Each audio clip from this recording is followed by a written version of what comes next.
I'm sorry. We'll say it in a minute.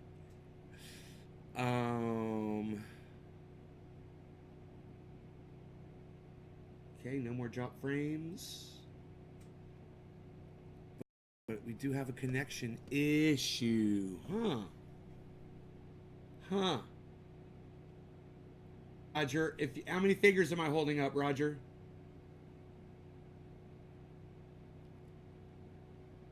Let me know. That way I know you guys can see me. How many fingers am I holding up?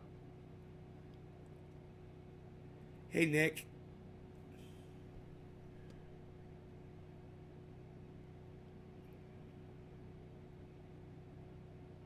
Okay, great. Fantastic, Roger. Thank you. Delbert, hello. Nick Brown, hello. Greg, thank you. Yes, Steve, Chrissy. There is some kind of a weird thing going on with the internet. I just wonder if maybe my phone is... Oh, I've got... Here, let me get my phone off the satellite.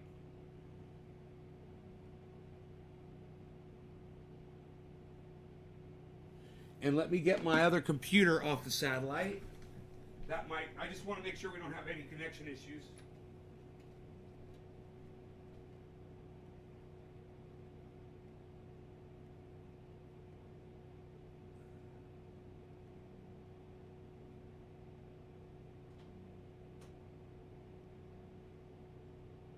Okay. Even though the computer was not using any bandwidth, it shouldn't even be connected.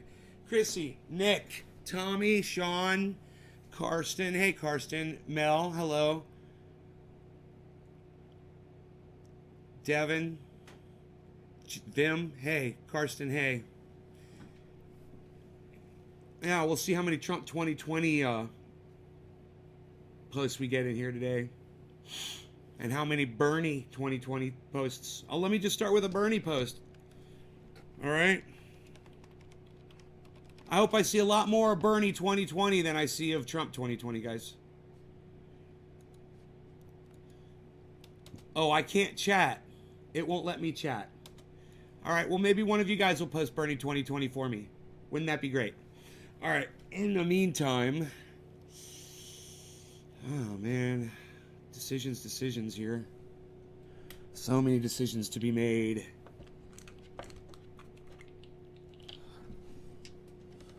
There is a little dab here. Might be some back here. Some right here too. Okay, cool. I'm gonna do some dabs. Hey, Vanilla Soft Serve, what's up? Yeah, and you're fucking garbage too, and you're blocked, so fuck off. I was like, yeah, I got someone on Periscope, blocked him instantly. Fuck off. You're garbage.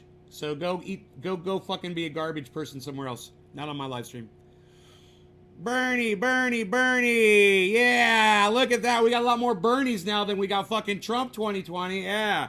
Now, do me a favor. Anytime someone comes into this show today and says Trump 2020, I hope that you guys will respond with Bernie 2020. No fighting. But if they want to promote Trump, well, then we're going to promote Bernie. That's all. I wish David C. Baker Jr. was here because I know he would fucking do that for me. But I see the rest of you are doing it too. So please, feel free to support our hero and our champion, Bernie Sanders. It's very important. Medicare for all should be for everyone, not just for a few. Not just for the rich. The poor need to be taken care of too. Some people have been dealt a bad hand in this life, and you need to realize if it wasn't you, you're a very lucky person. But you should have a little bit of empathy for everybody else. And that's what we're all about. We're about having empathy. That's all. Empathy. Trump sucks. Oh, boy. So, who was watching the baseball game and saw that shit where he got fucking booed at a baseball game? Bunch of red-blooded American sports fans saying, lock him up. Lock him up. I was about to say send him back. Lock him up.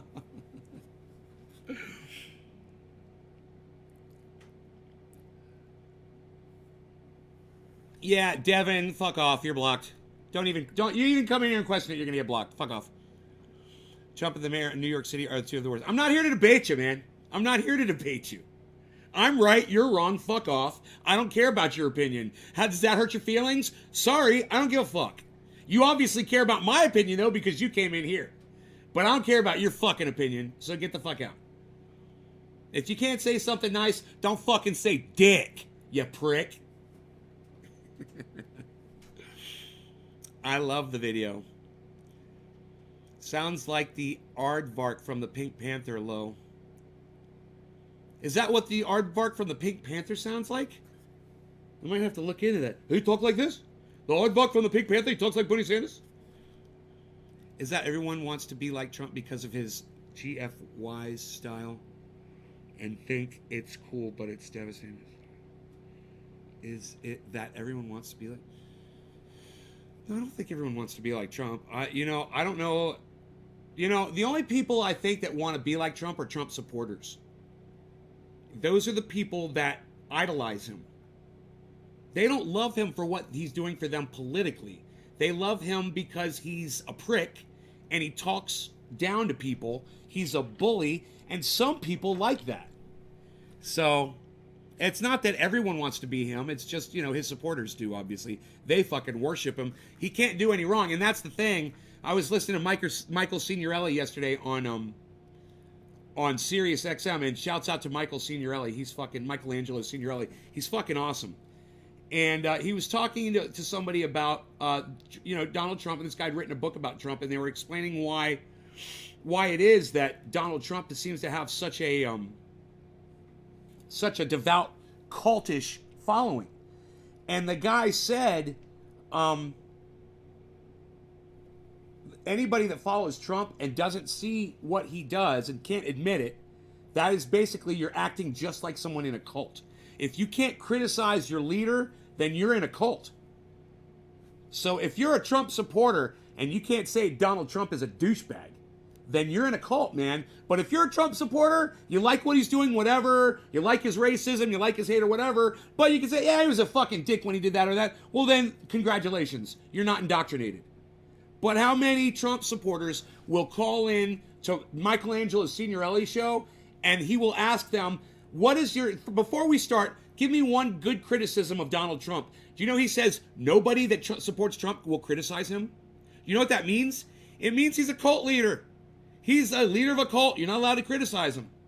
And the people that follow him are scared cult followers. They're scared to fucking criticize him because they think all their fellow criticizers, all their fellow cult members are going to fucking, out them, turn them in, or not accept them anymore. It's fucking insanity.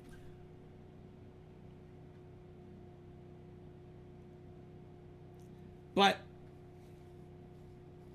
it's just amazing when Michelangelo Signorelli says no Trump supporter has ever called in and has ever been able to answer that question. Can you give me one criticism of Donald Trump before we start this conversation? They don't do it. And this one guy that he was talking to, he's like, yeah, I've gotten a couple. He's like, I wish you wouldn't tweet so much. That's your criticism? You wish you wouldn't tweet so much? How about you wish you wouldn't fucking think the things that he thinks when you see what he's tweeting? How about that? I'm glad he's fucking tweeting. I'm glad he's outing himself. I'm glad everybody can see what's going. Rodney, if you want to talk about cannabis on my live stream, you're going to have to call it cannabis and not the racist word marijuana. All right, Rodney? Come back, call it cannabis, and we'll talk about cannabis. I don't use that term. It's racist and it's bullshit. It's fucking outdated, bro. It's a fucking word that was used to make cannabis illegal in the first place. It is 7:10, so let's do a dab. Cheers, everybody.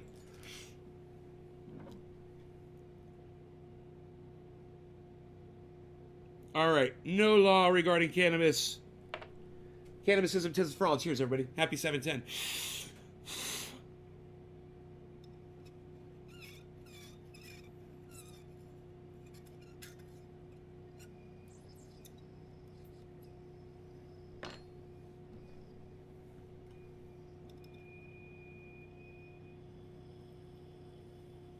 Well, Brian, you're a better man than most. You are. I appreciate you, Brian.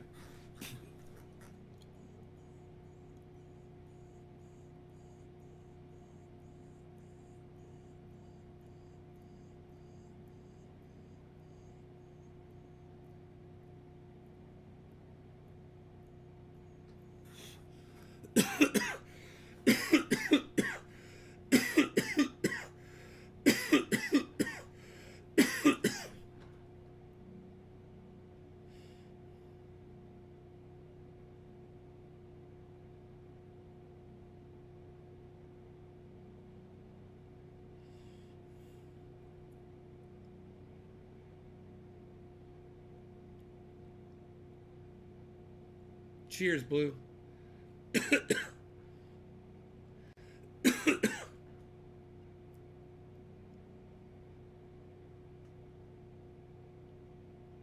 No, Jaron, I missed that. I don't watch sports. I don't watch sports, period. I'm just reporting on an event that has been all over the news.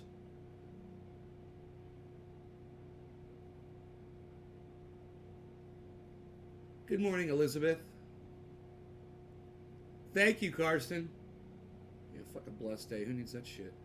A day full of lies? Is that what that is? A day where I believe a lie? A blessed day.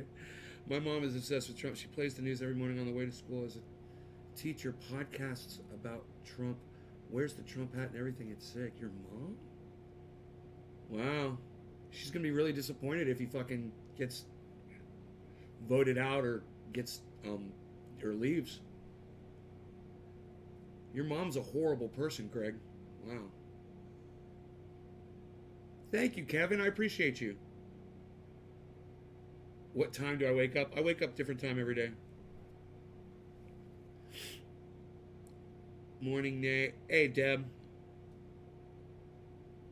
I don't like Trump at all, says Greg. Yeah, I could tell, bro. You're outing your mom over it. You know, my mom fucking despises Trump. I bet you my mom would destroy your mom in a cage match. We should make them fight. I bet my mom would rip your mom up. Because my mom fucking hates Donald Trump, man. She hates everything he's about. Oh, I bet she'd love to take it out on a Trump supporter.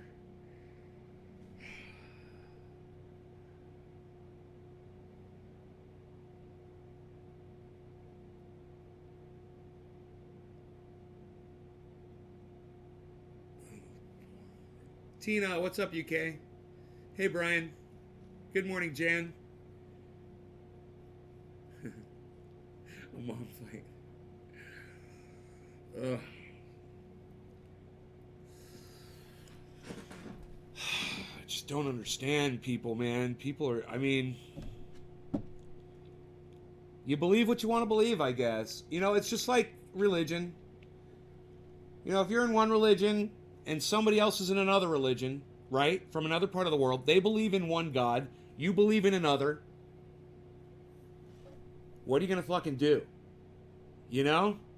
That's the way of the world, man. It's amazing. It's amazing how our view of alien life. You ever think about this? Okay. We're the world, right? We're the earth. We've got countries and peoples and religions and races and all kinds of shit all over this planet. How come it is every time we ever have a movie or a story about some alien race coming to invade us, they're all the same? All the aliens from the whole planet are all the same. They all have the same fucking language. They're all the same color. They're all the same uniform. They all look the same.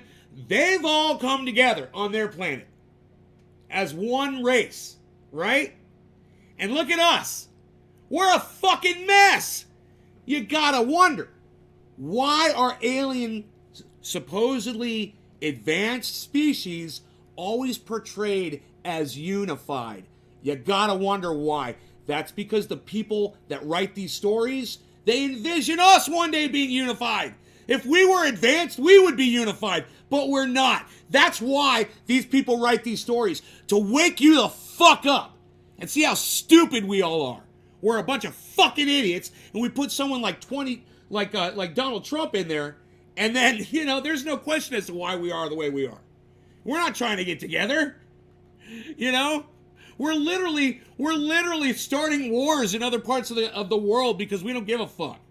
And nobody gives a fuck. You know, Donald Trump just pulled our troops out of wherever the fuck and started a little war. 100 civilians got killed. There's videos of it on YouTube. You can literally watch soldiers go up to civilians with fucking AK-47s and fucking blow them away right in the street. Why? Because Donald Trump wanted to do something. Does anybody give a fuck? Do you guys even give a fuck? That's why at that baseball game, that's why so many people were saying, lock him up. And how funny is it that the very chant that he started, lock her up, is now being used against him? I love it. And wouldn't that be phenomenal if those are the last words he hears when he's walking into fucking prison? You know? If it's just the chant of the goddamn world, lock him up. We are sick of his divisiveness. Get rid of this son of a bitch. You know, I was having a interesting conversation with a friend. I wouldn't say a debate. I was just stating what I thought about Bernie, and she was stating what she felt about Elizabeth Warren. And I said, but you know, I'm going to vote for whoever the fuck. I don't care who it is. If it's an old shoe against Donald Trump, I'm voting for the fucking old shoe. And I say Bernie Sanders would be better as president for 2 days than Donald Trump could do in 4 fucking years. You know, oh, well, what if Bernie dies? Good. For 2 days that you give him, he's going to be able to reverse a lot of this bullshit. All right, David C. Baker's back. Good. Hey, David.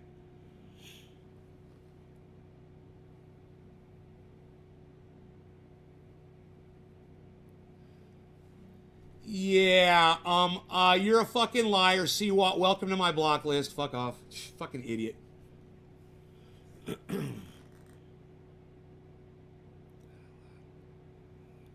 video. Yep.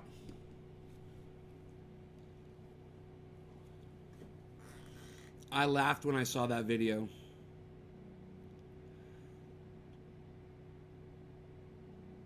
Yeah, I was more, I didn't laugh. I think I was just more in shock of the fact that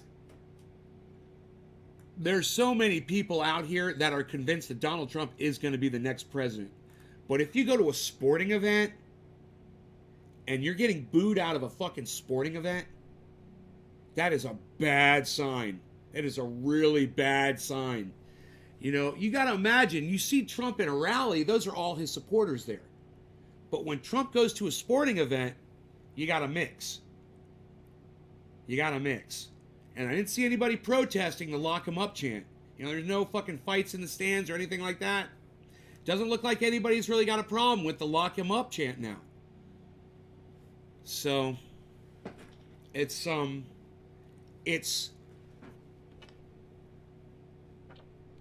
pleasing. And for a lot of people, I said, causing a power spike. Yeah, it's not the water heater. It's the water pump.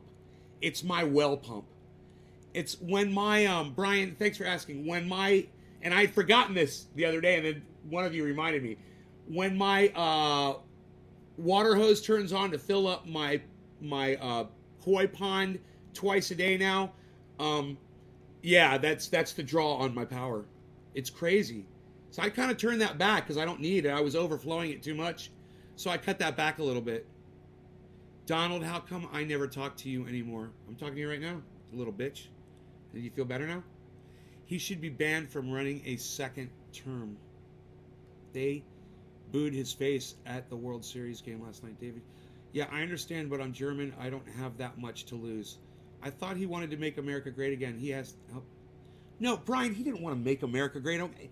Brian, did you really think that? Did you really think that Donald Trump wanted to make America great again? Or did you think that maybe Donald Trump wanted to enrich himself and was using Make America Great Again to get voted into office? That was the chant that Ronald Reagan used. That was the slogan that Ronald Reagan used. He used that because he knew it worked.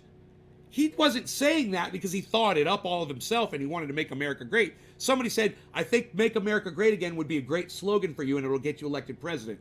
Are you really that shallow of a thinker, Brian Higgins? Are you really that shallow of a thinker that you couldn't just figure out what I just had to explain to you? Because that's fucking sad, bro.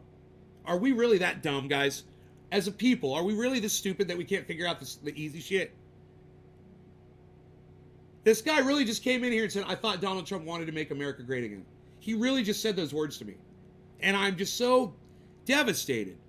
I mean, is he making America great? How, as he's made the rich richer? Is that making America great? Are the rich helping you?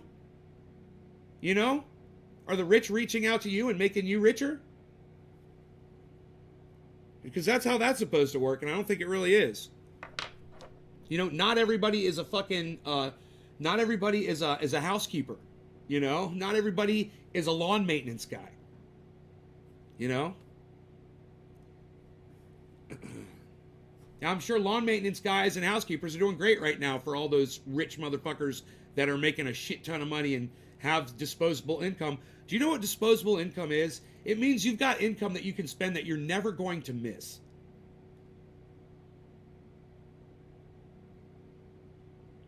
You realize what that's like to live like that? To say, man, I really need to replace this thing over here, but it costs X amount of money. Oh, that's right. Money doesn't matter to me. I'll just go buy it. You know what that's like to live like that, guys? Who knows what it's like to live like that?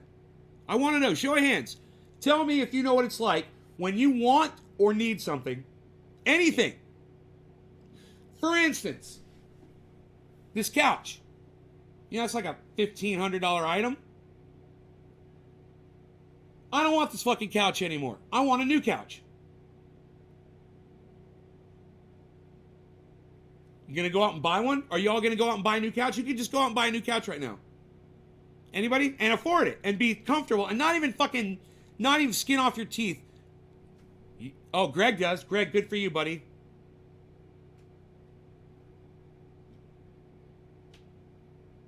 But I'm getting a lot more people that don't know what it's like to live like that. Let me tell you something, guys. The top 1% in this country and everybody that's a corporate person that's being paid, you know, $150,000 a year or more.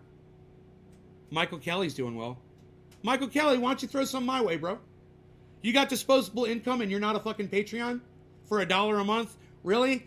All of you motherfuckers that just mouthed off that you got disposable income, you need to go join my Patreon and give me $1 a month.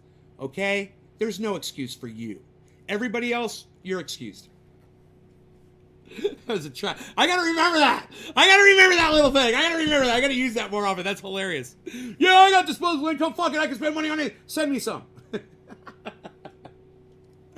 My point is this, guys. The way we're living today, you're never going to know that feeling, man. You're never going to get to that point. And it's because it's been stacked. The cards have been stacked against you now because of all of these tax breaks going to the wealthy. They're making it that much harder for you to be successful.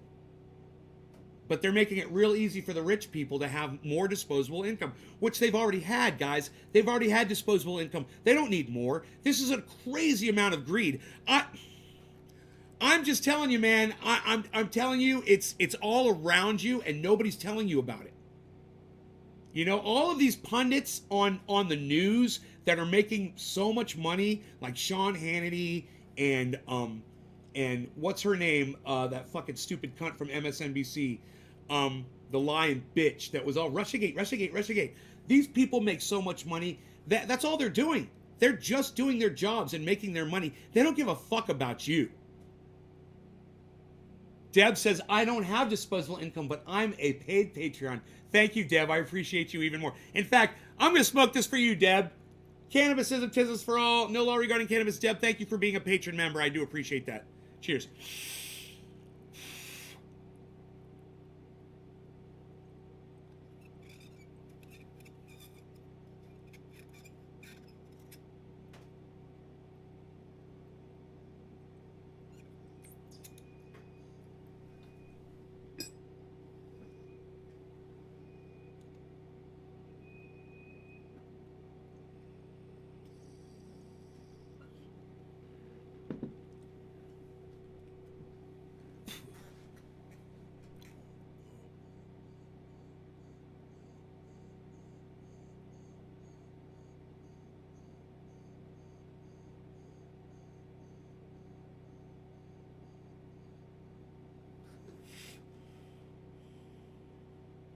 So,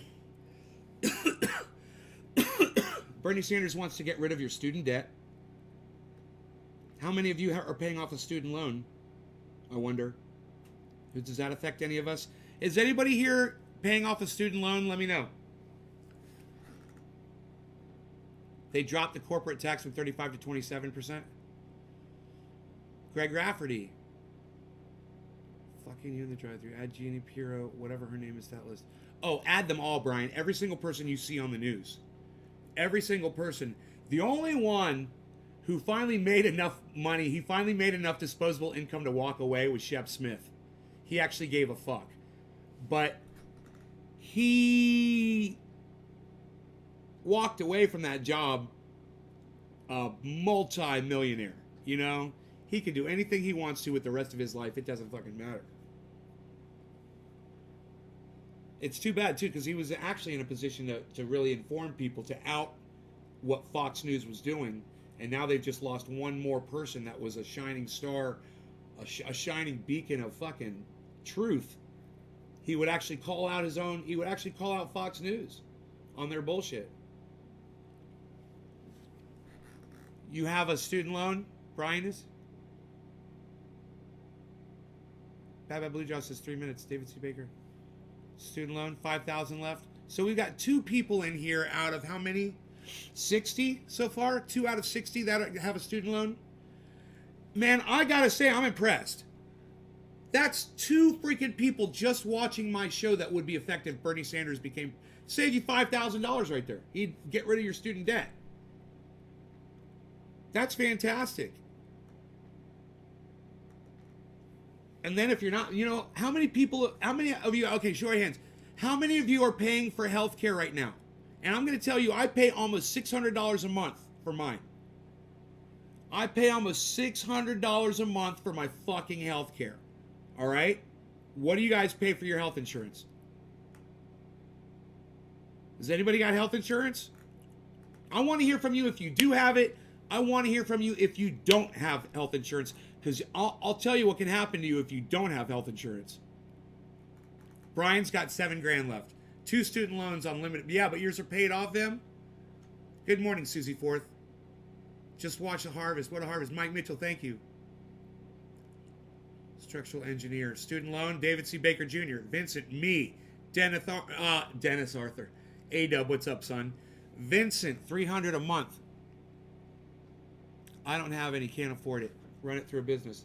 I pay $150 on Social Security. My husband, I pay $800 a month, and he's retired. $300 a month. Yeah, I'm in the most expensive bracket for fucking health insurance, man. It's like you're a 50-year-old male, bro. You're gonna pay out the ass. I'm in heart attack. You know, I'm in the heart attack fast lane. Just like I have a $382 a month for insurance on a fixed income on my Medicare. The company I work for pays 80% of my health care. See, a lot of you have health insurance. I want to hear from you that do not have health insurance. Look at all the money we are spending on health insurance, guys. If Bernie Sanders became president and was able to pass Medicare for all of that debt would be gone.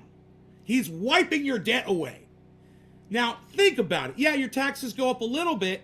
Your taxes will go up a little bit. But I want my taxes to go up right now anyway. I don't mind if I pay more in taxes. It's fine. Because I'm ripping off so many other people that are not making the kind of money that I'm making. I'm taking the money out of their mouths. People are like, how are you going to pay for Medicare for all? There's plenty of ways to do it. You know, you pull back what we're doing with the military, which is our military expenses are obnoxious. I'm not saying you do shit like what Donald Dumbass just did in with the Kurds, right? What you don't do that shit. You don't do dumb shit. But you stop buying fucking bombs. You stop paying for missiles. You stop buying fucking creating tanks and machines of war. And wow, how much money for healthcare does that leave us? Then you fucking put a little tiny tax on every trade on Wall Street. Every single trade. Oh, you want to trade? Okay, you're going to pay 1 penny on that whole entire trade or whatever it is. It's nothing, right? That will pay for our healthcare. You get free healthcare. And all of you people out there that seem to have a problem with that, you guys are little fucking bitches. Okay? You've been lied to. You've been indoctrinated. It can be good. It's the same system. It's the same people. The same hospitals. The same doctors. The same nurses. Nothing changes there. It's the same drugs. It's just, you don't have to fucking pay for it anymore, you fucking idiots!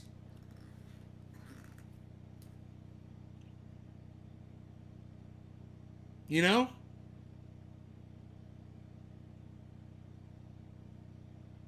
Now, I don't know how many of you guys know this, but the medical industry rips us the fuck off every chance they get. You ever look at your medical bill?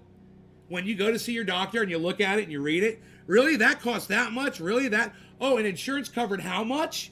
Doesn't that ever blow your mind? You see, insurance just paid fucking $600 a year. You don't even think about it. You just send off your $35 and go on your merry fucking way. Why? Because you're paying $300 a month or whatever for insurance, and that's what they're supposed to be there for, right? You don't even think about it. Well, you should fucking think about it. You know, open up your fucking mind and think about it. You're so fucking indoctrinated and lied to, and you hear people like these fucking idiots that are running on the Democratic side right now that are saying, no, we don't need Medicare for all. Oh, you know, blah, blah, blah, blah. I'm just like, dude, you lost me. We don't need Medicare for all, you fucking idiot. There's so much money. We are spending so much money on healthcare. And the drugs, everything, man. We're being ripped off so bad in this country. And we don't really look hard enough at it. You know, now is your chance, guys. Now is your chance. Get on the bus. You know, Alexandria Ocasio-Cortez took way too fucking long. You know, and that's a question that somebody should ask her is, what took you so long to back Bernie? What took you so long? What were you thinking about somebody else? Or are you just being a cunt with your fucking political power? Were you waiting to get something in return from Bernie Sanders? What? You know, and what the fuck are the rest of you guys waiting for? Everybody, back Bernie now. Hashtag back Bernie now. Not, you know, when it's convenient for you, but now. Let's talk about it now. Tell your friends now. You know, show everybody fucking Donald Trump getting booed at that fucking baseball game. It's hilarious. Lock him up. Lock him up. David C. Baker, stand up and chant with me. Lock him up. Lock him up. Lock him up. I want to hear you all the way from New York. Lock him up. Lock him up. Doesn't that feel good, David? Lock him up. And anybody else who stood up? Anybody else who stood up? I'm doing a dab for all of you guys because it's fun. No law regarding cannabis. Access for all. Cannabism, tism for all. Cheers.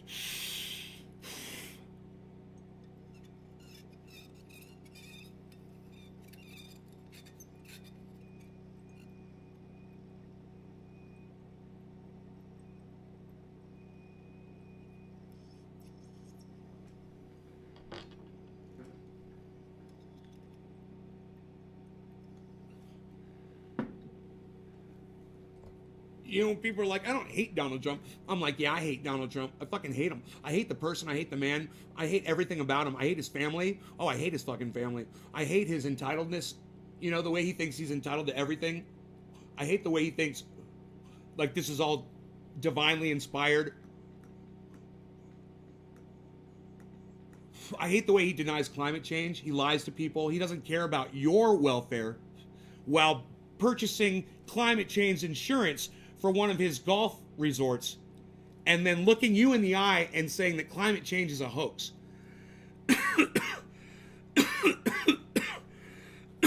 I hate the man. I fucking hate him. You know, I'm not ashamed. You know, it doesn't. That is that. I just smoked. I know exactly what that was. That is that garlic shit. Sour diesel. I lost the garlic. I don't even know where the garlic glue fucking cap is, but I know that's what that is. I can taste that garlic shit. I don't like it. Not a fan. Not a fan of any garlic strain. I'm losing my fucking mind. Alright. Anyway. He's he's a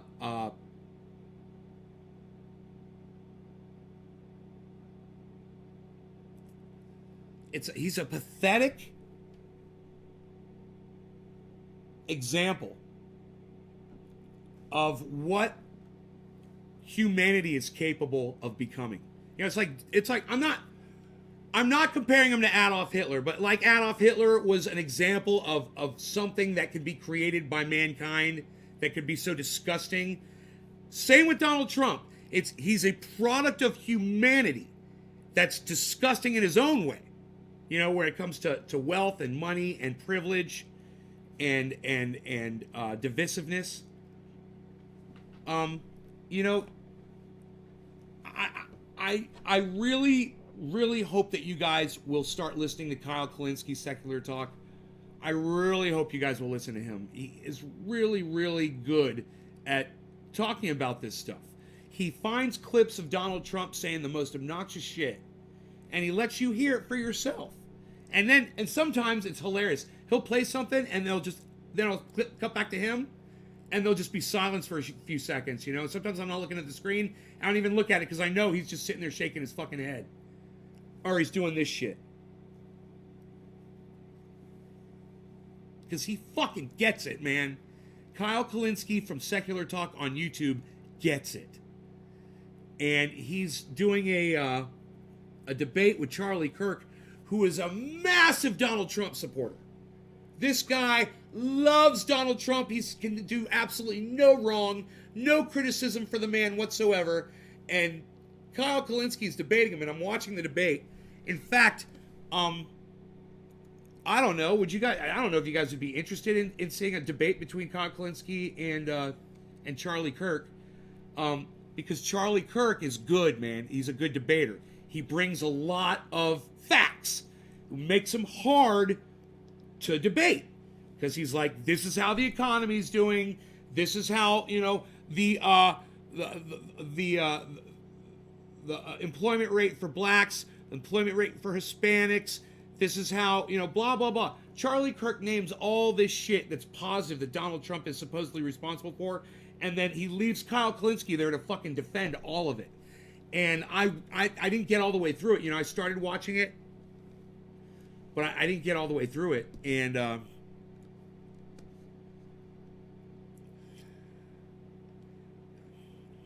do you see a positive civil war in the future? No, Vincent. No civil war. If Donald Trump got reelected, there would be no civil war, and I'll tell you why. There wouldn't be any funding for it. All the corporations and all of the rich people in this country have all the money. You know? It would be a class war is what you're looking at. You're looking at the poor fighting the wealthy. And the wealthy would just buy... They would just purchase henchmen. You know? That's what wealthy people can do. They can pay salaries, man. They'll buy an army. And then you're unorganized, you know, and you're underfunded. It's a losing proposition, man. And what are you fighting for? What do you want control? What are you gonna do? You're gonna fix everything? We already know it's not fixable. That's the problem, man. There's nothing to fight for anymore. The planet's dying. You want to die? You're fighting for a dying planet? You're not gonna be able to save it. You know, it's a great question, Vince. I think that was a fantastic question.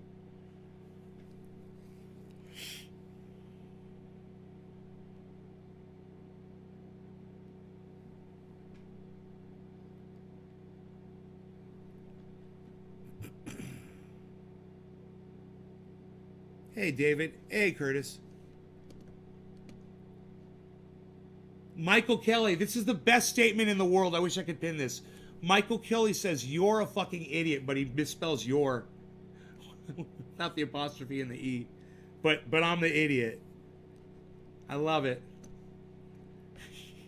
That's probably, I love it when I've seen that on the internet so many times, and it's always funny to me, and it's always so pathetic for the person who writes it, and I never feel sorry for him. I'm just like, you're such an asshole. You deserve that.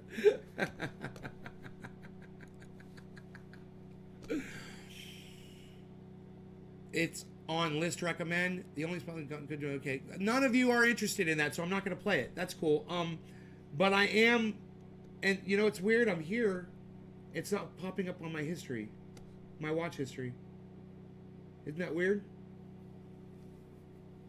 Why isn't it popping up on my watch history when I was watching this fucking video this morning? All right, that's weird. Kyle Kulinski versus Charlie Kirk. There it is. Politicon 2019. It's a 1 hour debate.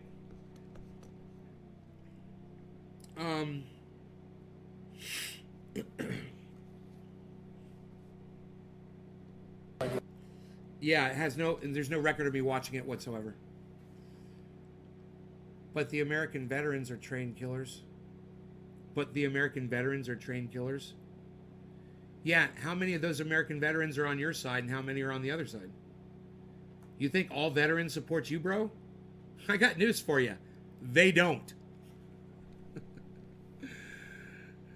You know? Not everyone in that stadium last night was yelling, lock him up. It wasn't a clear chant. There, you know, you could hear people yelling it, but it wasn't the whole stadium. Right? You got some people that disagree with you, David. Like I said, you think you're just going to fucking start a civil war and you're going to take over? You've got a lot of people out there that don't agree with you.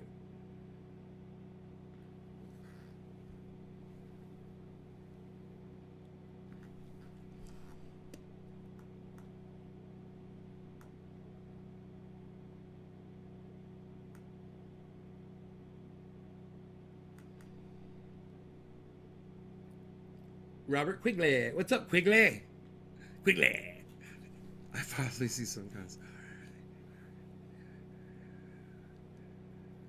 Are you still on generator? Yeah, Mike, you can't hear my generator running in the background? That's good. I'm glad you can't hear it. It's running. It's right there on the other side of that wall, man. Fucking loud as fuck. Sometimes it kicks in. Like if I turn on the AC, it would kick in, but it's cold in here. It's funny was I did a dab before and I got real warm. I thought it was warm in here. I was like, why is it so hot in here? It's not, man. I'm nice and cool now. It was from the dab sweat. You see a civil war in Canada? Guys, there's not going to be a civil war. There's not going to be a civil war. Nobody's going to fucking war. Listen, man, we're all fucking, everybody's sedated. We're all smoking cannabis. You know, let me tell you something, man. There's nothing to fight over. There's no reason one person has to die over some silly little shit. This is silly shit, man. Distribution of wealth, it's silly, man. And when your planet is going to be gone in less than 10 years, you got to realize, man, does it really fucking matter? I mean, last year when I said the fires were bad and I said they were going to get worse, and you guys were like, yeah. And then how many of you were like this year, you're like, oh, and they said the fire's going to get worse, and yeah, the fires all got put out. You guys were all like that, right? Weren't you? When those first fires hit. And they fucking stamped them out. And I even had one right here by my house. And they fucking put that bitch out. And you guys are like, and they said the fires were going to be uncontrollable. How many of you thought at that point during this year, you thought, see, man, Nate's wrong, man. It's not going to blah, blah, blah. Well, now what do you think today? What do you think today with this fucking fire? You know, are you watching the news? You know, it literally has gotten worse, and the fires are literally spreading faster than they were spreading last year. They can't stop them. They can't put them out. The only thing they've got going for them now, they've got two things. Number one, the fact that so much earth was burned last year. That's number one. The second thing is that they're so well trained from last year's fires that these guys are better at putting these fires out. And it's a good goddamn thing, because if this shit was happening last year, the whole fucking state would have burned down. Guaranteed, man. You know, if we had had the fuel out there, if those trees hadn't burned last year, and these guys weren't as fucking on their game as they are this year, from their training from last year, yeah, those guys are getting killed out there, man. We had one die here just the other day, I believe.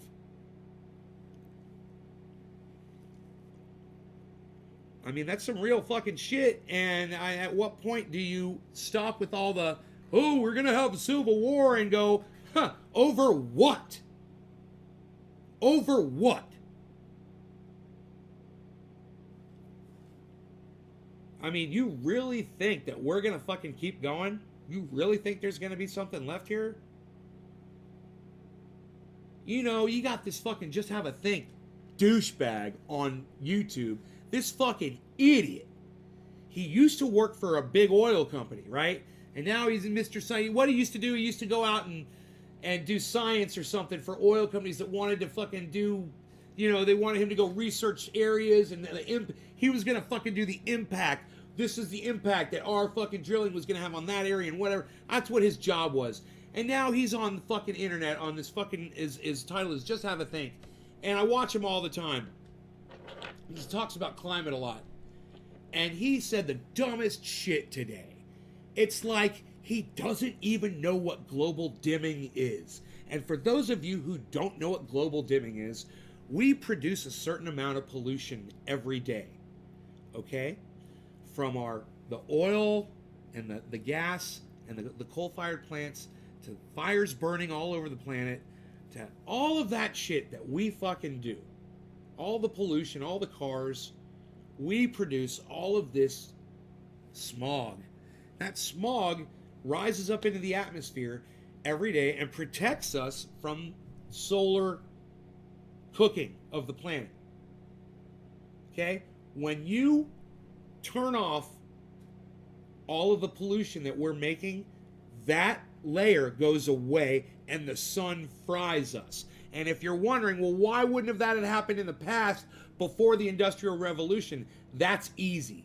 That's because that's before we cut all the fucking trees down on the planet that used to be the lungs and the revitalization of all the atmosphere of our planet. We've cut all that down. So now we rely on our fucking pollution to protect us. The world has shifted, guys. Climate has changed. Hashtag climate changed. You know? So that is not the answer. We're fucked if you shut it all down. You know, this whole Greta Thunberg thing, you know, I'm glad she's doing what she's doing. She's making a lot of people aware what's going on, but there's no solution to her problem. So what are they marching for? They literally tell you that they're going to solve it. We're in the process of solving this right now. No, you're not. You're not. You're not even looking at the fucking problem. You have no idea what the problem is. You know? And that's the fucking problem right there. That's why politics don't mean shit. That's why a civil war ain't gonna do dick. You know? Don't have kids, people. Do not produce offspring. Stop. All right? Stop fucking.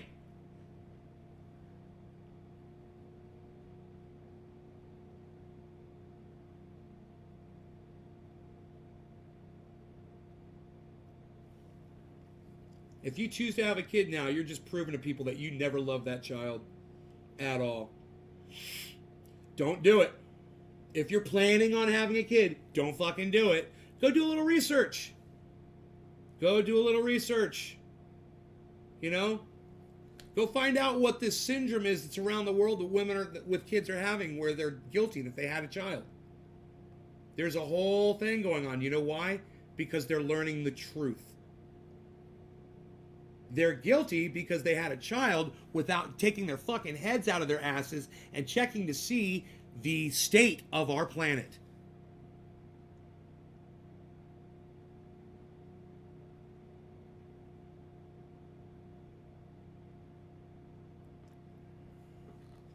Oh, Dennis, you're going to have a kid?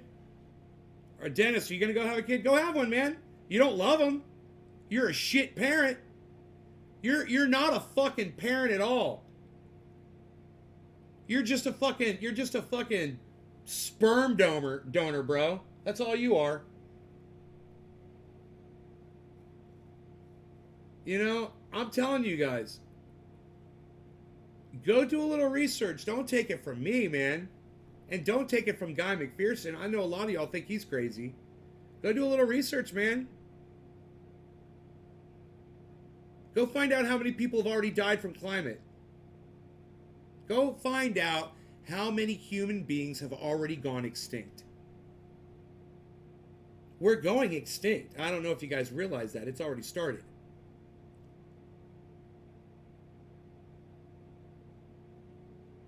Just because you're not aware of it doesn't mean it ain't happening.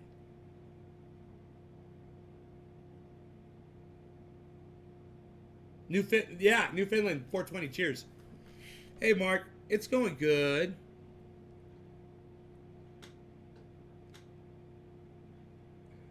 Honeybees ain't gonna save dick.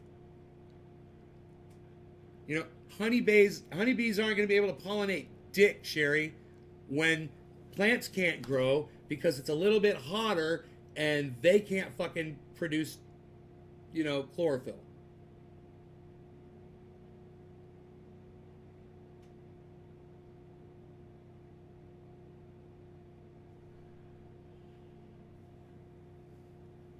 My mom told me to. I feel like smoking with you, Bad Bad Blue Dress, but I think I'm gonna smoke some flower this hour. Hey, I know. I think I'm gonna smoke some Keith. Rogan's doing good. He's in his cage right now, sleeping back there now. I'm gonna smoke some Keith.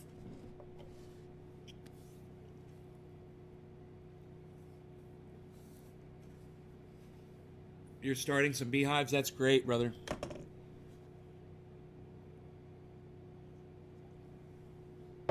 Oh, man.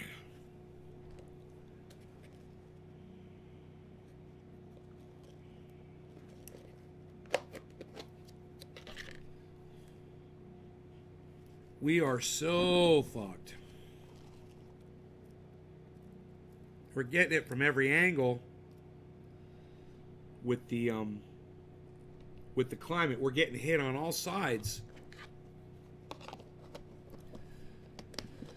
And it's closing in, and there's all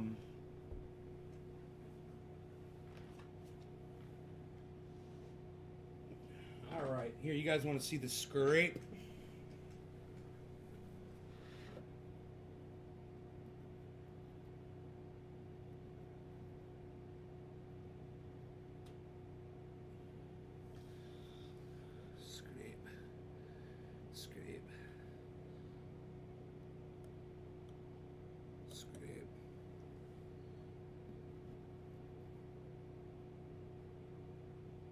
There's dust.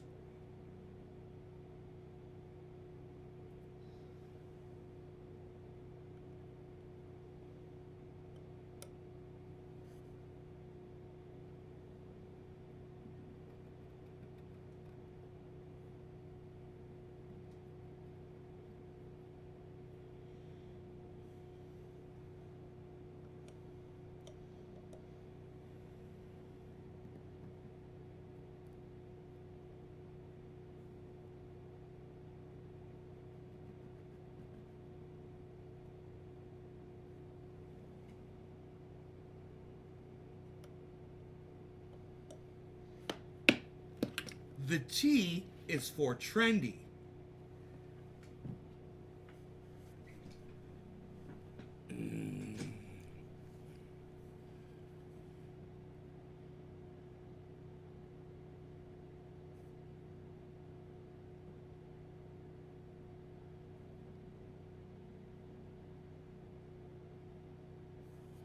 Do you see what's? Does everybody see what Sven Olaf Matson just said?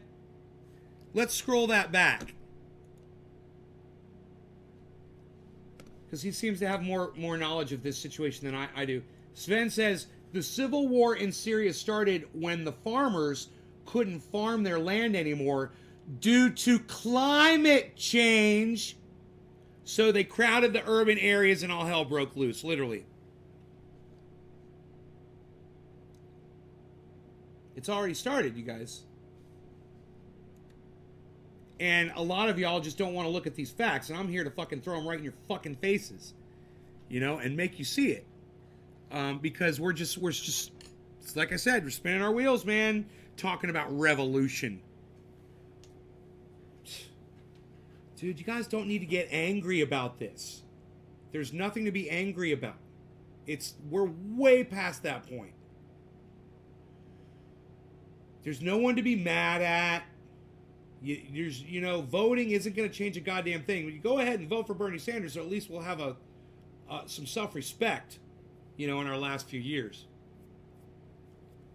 But at the same time, realize you need to be more worried about basic stuff. Like when I shut my power off here, how long can I live in this house for? Can I survive? How long can I survive for? You know? Things like that. That's the kind of stuff you should be thinking about. So, let's say you guys get your power and your water shut off. All of you. Let's ask a simple question. Give me a show of a number of how many months you think you could survive in your house, wherever that is, once you have the power and the electricity are shut off on the grid. That might not affect you at all. You might have a well. I'm sure a lot of you do have wells. But you have the power to run that well? Good. Let me hear from you. How many months can you survive where you live right now? All right, I'm going to hit this Keith. This is a fucking whole bowl of Keith that I just packed up. This is from all the...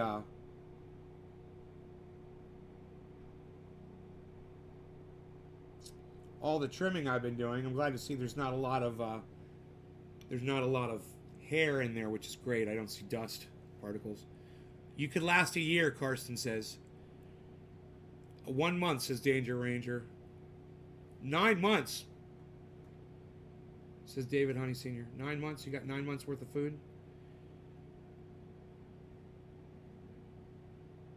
Yeah, I've probably got a month's worth of food in here for myself, maybe 2, if I stretch it out. You know, just what I'm not prepared. I've just got what I've just got. You know, I've got some canned soups, and you know, I've got some rice and things in bags and things like that. I've got boxes of cereal, but you know, I'm not really stocked up that much. You know, the best thing for me is to grow tomatoes, grow zucchini, and grow pole beans and all that shit, and just eat vegetables all the time. You know, eat my own stuff like that. All right, it's top of the hour. No law regarding cannabis. Sorry I missed Newfoundland, but I packed this bowl of Keef, and it's kind of special and nice, so I haven't smoked any Keef yet since this grows. So it'll be interesting to see what it tastes like, if it tastes good at all. No law regarding cannabis. Cannabis isn't just for all. Cheers.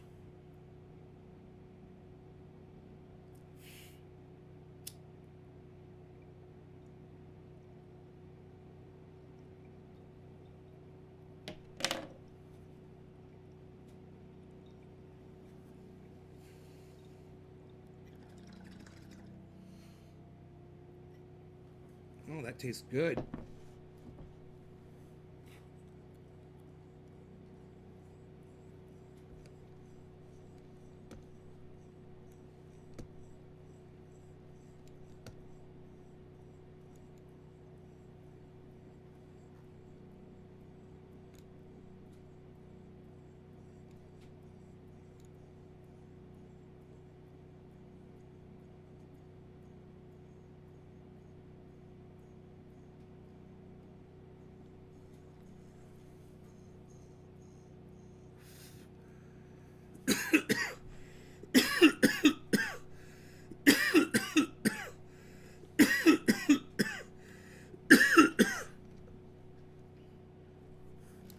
You only have a week?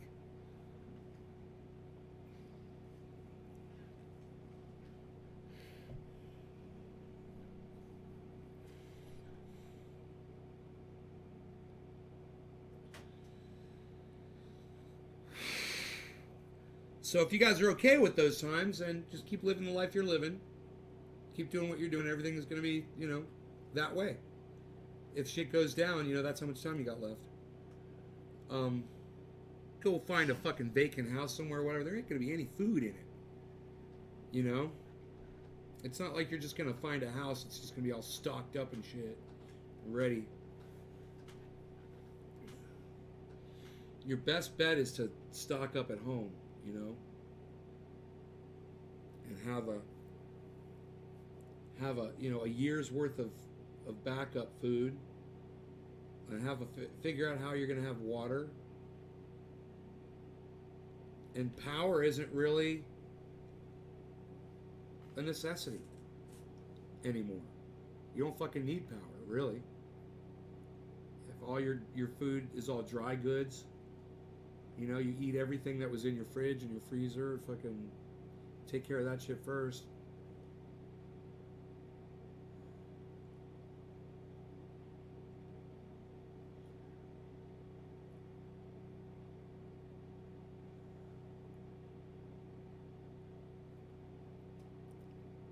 I'd like to get, I saw rice. A year's worth of dick. Is that what you survive on, Dennis? A year's worth of dick. I'll take off to the woods. Yeah, a lot of people can survive in the woods.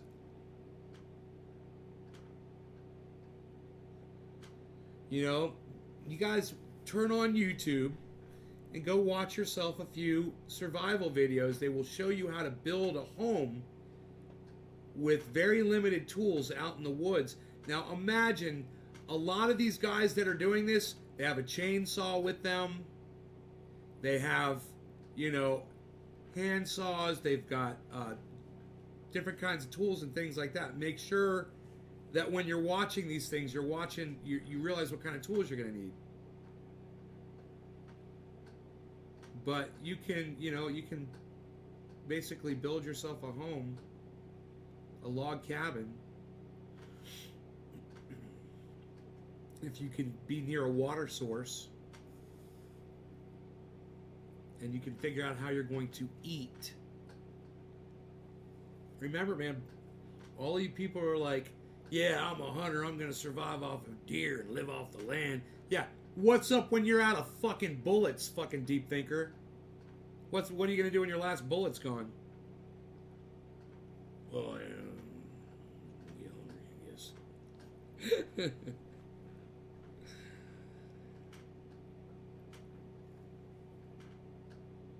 What you do, I don't care.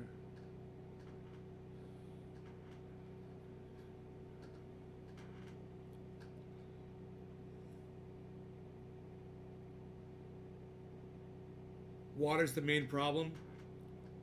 I've stopped working to prep. Growing as much as we can.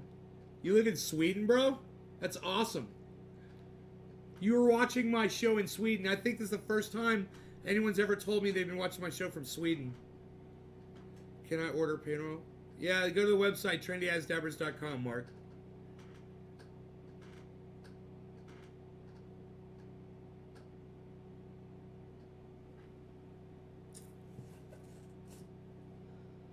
Man, I wonder how cold it is outside. I haven't even looked. Dude, I checked my refrigerator this morning right after I turned on my fucking generator. Shit was fucking 42 degrees. The freezer was -6. I was like, dude, my power was off all night. And my freezer stayed frozen and my refrigerator stayed cold, man. The whole night through. Fucking 8 hours. Does anyone think that we have an unlimited amount of meat to hunt? Oh, that's a whole other problem right there. I mean, you think the deer are just going to come walking up to you? Let me tell you something. Foliage is going to start fucking decreasing. Deer are going to migrate. They might not migrate near you. You know, you might lose entire species. You won't even be able to fucking hunt a goddamn rat, let alone a deer. Because when their food runs out, they fucking go other places.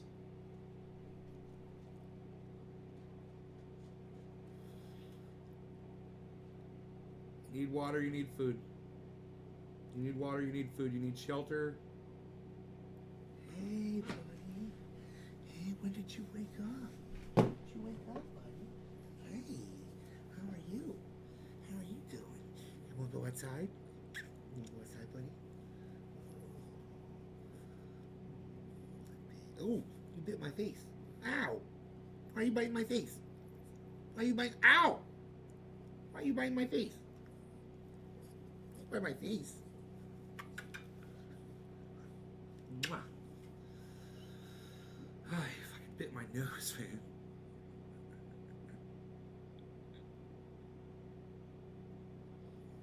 baby.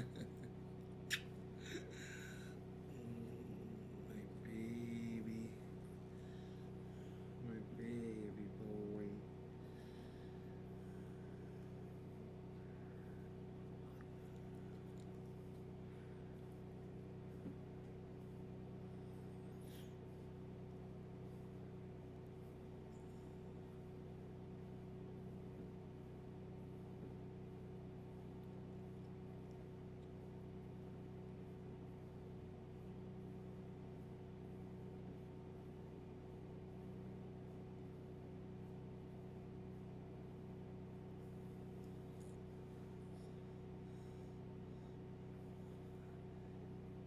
He's understand that Billy, you know Karsten's German. It's sometimes his we can easily misunderstand what he's trying to say by his wording, just so you know. I'm sure you already fucking know that, Billy. I don't have to explain that to you, do I?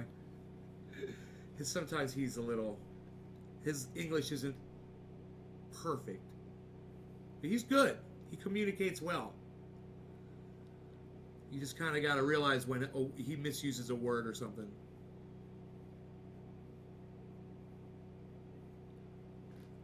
What I think he was trying to say is he wasn't talking to you or something. Oh, his name's Rogan. I think I'm gonna take him outside. You want to go outside, buddy?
All right, you guys. I hope you all enjoyed the show.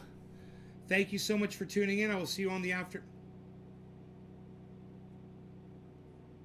Oh, well, maybe I won't stop the show because the dog is. I was gonna go play with the dog, but he's going back to sleep. He just got up to go pee, man. That is so awesome. Cool. Let's keep fucking hanging out. Cause I love playing with the dog, man. And as soon as the dog's ready, man, I'm ready. I'm like, I want to play with the doggy.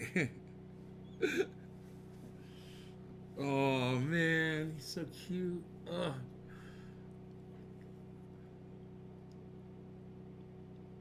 Would you eat your dog pets? No, Billy. No.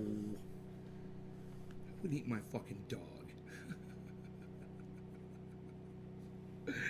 You're hilarious, bro. Mm-mm.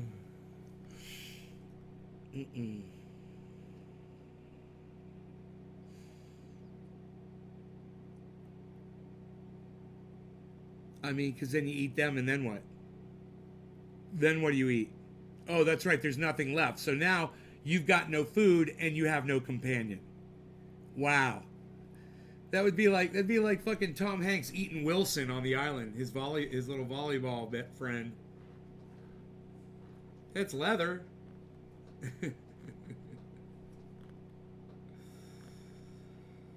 Oof.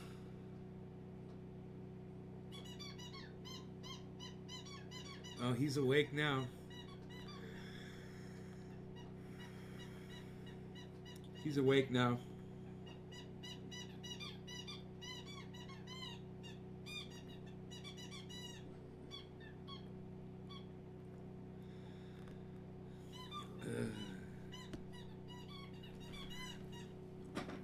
Damn. I smoked that blackberry. That's what I'm smoking right now. Holy shit. True black. True strong. I'm gonna smoke some more. No law regarding cannabis. Cheers, guys. Cannabis isn't just for off.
I'm good.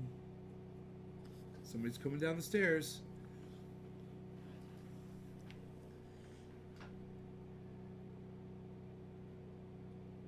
Can I pick you up, buddy?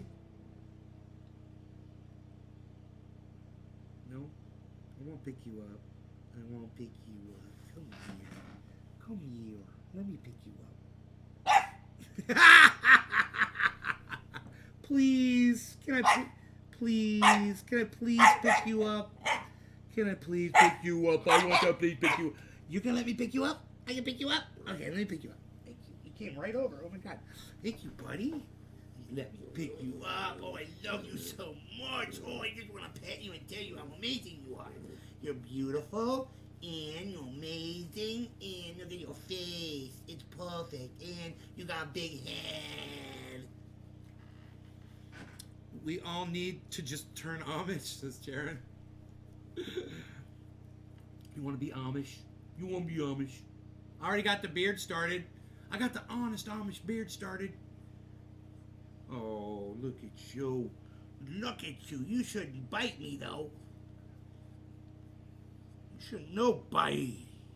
No bite. Just love it. That's right. Just love it. Yes, that's right. Just love it. Oh, so sweet kisses. Kisses, baby. That's right. So sweet. Oh.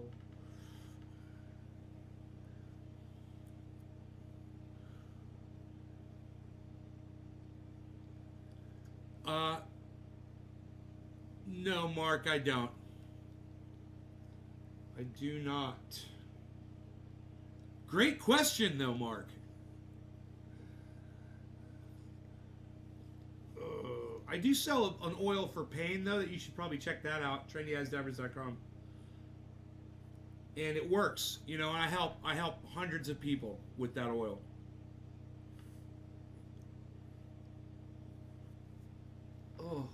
Oh, you're so sweet.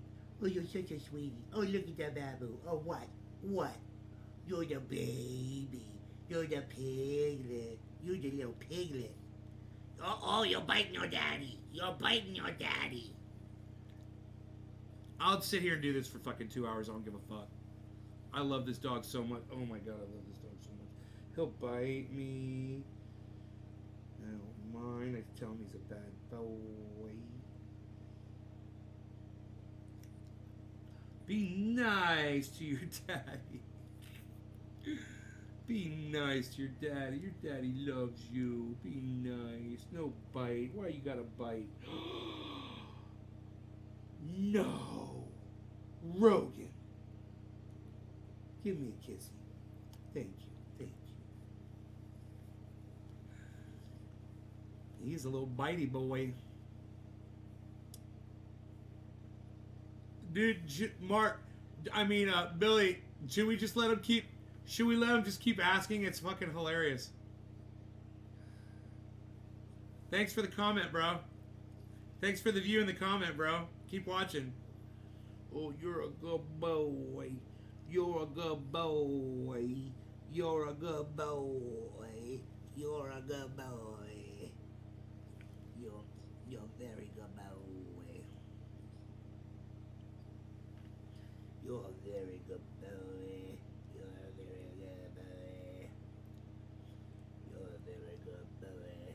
Oh, the baby boy. Oh, the baby boy. Oh, the baby boy. Kissy. Oh, good boy. Good boy. Good boy. Iron lungs, buddy. Iron, you were right. He eats everything. He eats everything he can possibly eat. He's an eater. He likes to eat. Oh, I love him so much, though. Look at these big ears. How can you not love this? What is not to love about this guy? He's perfect.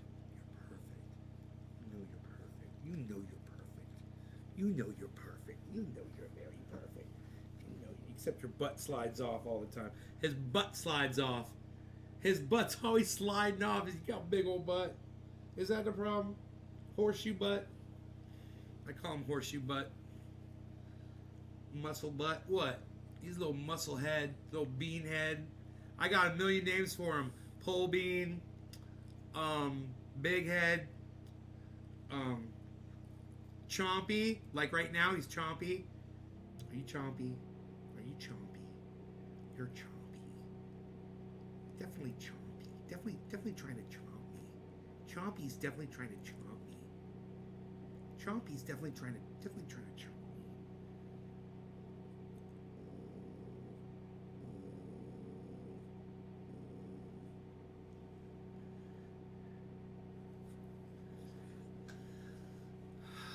Oh. No bite. Oh. 5, 3. 5 and 3. And Ben. Hell yeah.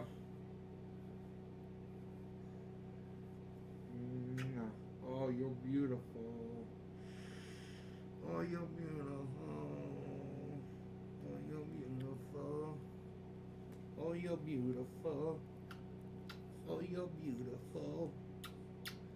Oh, what? Oh, what? Are you an orca? I call him an orca, too. Are you an orca?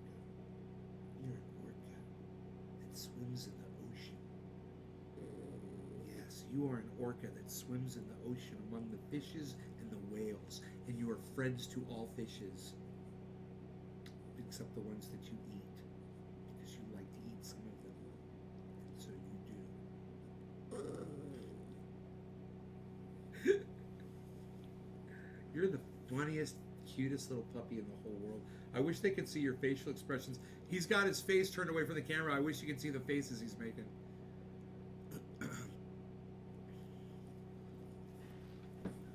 That Mark, guys, the channel was made yesterday. That's funny. They just call those trolls. They just call those trolls, man. That's just a troll. He did not get the desired response he was looking for, I guess. Oh, what's up, buddy? What's up? What's up? What I told him thanks for the view in the comment, and he left. That was easy. I had my hands full, man. I had my hands full with a gorgeous little puppy boy. Oh, come here, you. Come here, snuggle me some more. Hey, Mark. Oh, Jinmin, what's up, son? Are you loving this, Jinmin? Are you loving this? What? Why are you so beautiful? Why are you so beautiful? What? What is it that you want? You want to go somewhere? You want to go do stuff? You want to go do stuff? Are you getting restless? You know you're on TV, right? You know you're on TV, right? See, that's you. That's you right there. See that? That's you and all the people. Those are all the people right there. All the people, they're saying, hello, Rogan. Hi, Rogan. Hello, Rogan. Hi, Rogan. Everybody loves Rogan. Everybody loves Rogan. Everybody loves Rogan. Everybody loves you. They can't wait to see you. All the people love you. Everybody loves a Rogan. He's the best puppy ever. He's getting really big, though. Look at him. Look at how big this guy is. Oh, you're so cute. He's so freaking cute, man. Oh, God.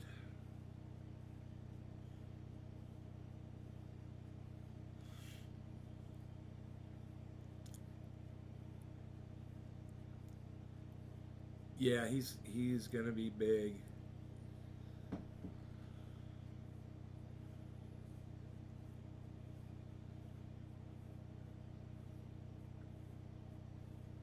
He'll have to keep you on a leash, man.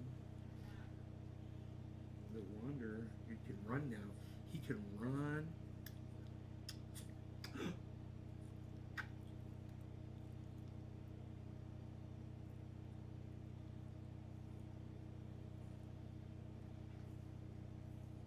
Lungington.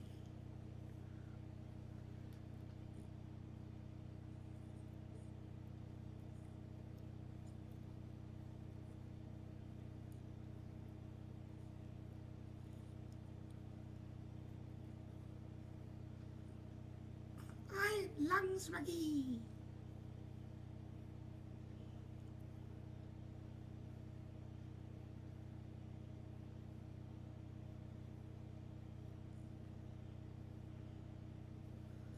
Oh, what? Oh, what?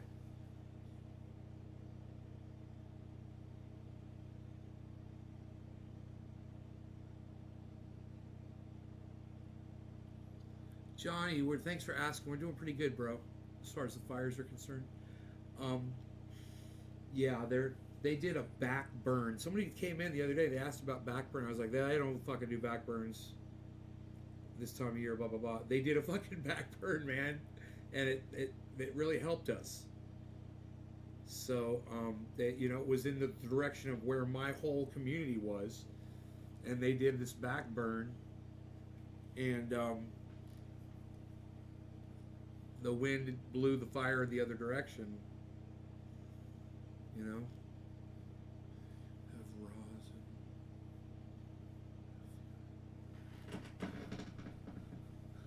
Have rosin. Dude, you're so funny, Mark. Now you're blocked. Now your restream blocked. Billy, that guy's fucking funny. Whoever handled him on YouTube, thank you for blocking him. Oh, you're so beautiful. You're so beautiful. You're so beautiful. Oh shit, son. You need my fucking oil.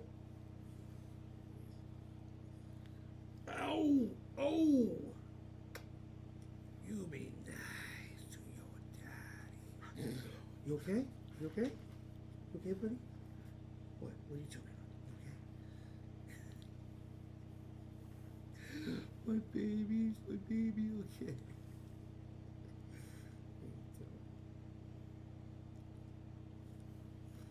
Dude, I hope you get well soon, son. I'm sorry you fell off the ladder. It sucks. Ooh, what do you want?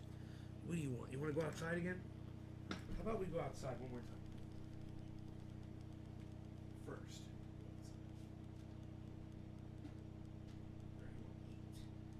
Some of that. There you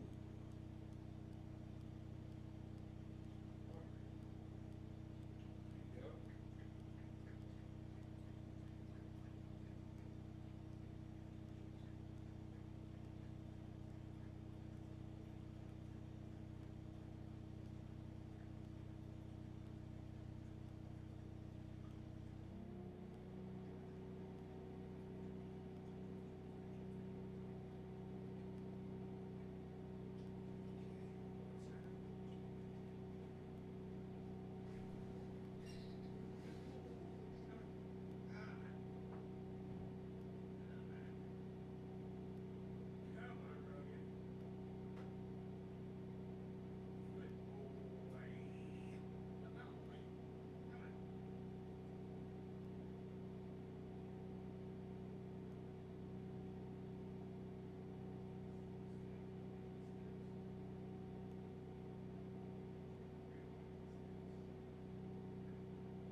when you ask a dog if they want a cookie, you always ask like 7 times. You want a cookie? I'm gonna get you a cookie. You want a cookie? I'm gonna get you a cookie. Do you want a little cookie? I'm gonna give you a cookie. Here's a cookie for you. Oh, you dropped that cookie. You dropped that cookie. Here's a cookie. All right, now look. Look. Be nice. No. Be nice. No. Be nice. Sit. Rogan, sit. Be nice. Nice. Good boy. Good boy.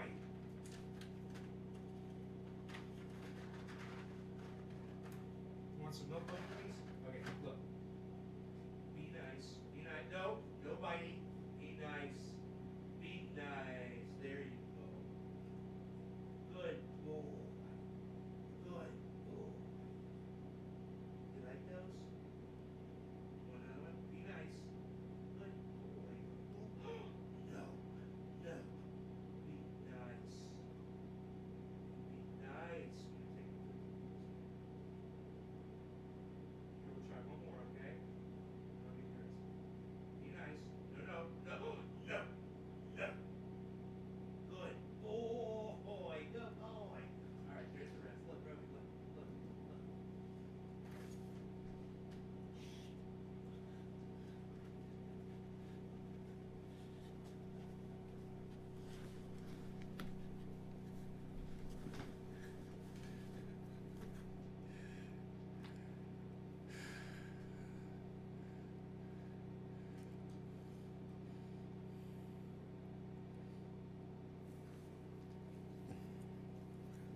Mark, I already answered your question. I said no.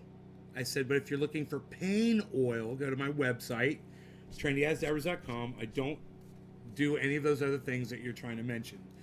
And Bad Bad Blue Draws is the least of your worries right now, son. Trust me.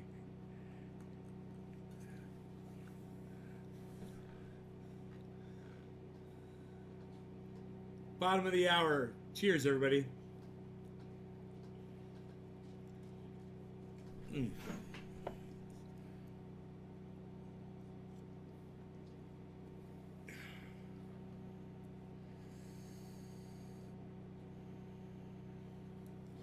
Well, you know, I wish that you guys were as interested in watching Kyle Kalinske debate this fucking moron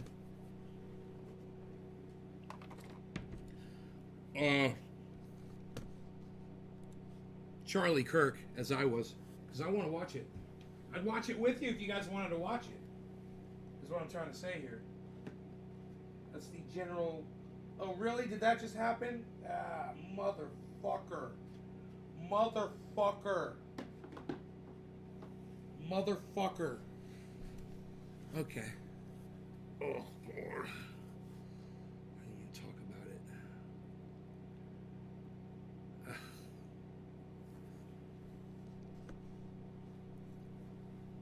Nobody's interested in that shit. It's funny. But I think that's what I'm going to watch. I'm going to put that on. Oh, you'd watch it? David C. Baker would watch it.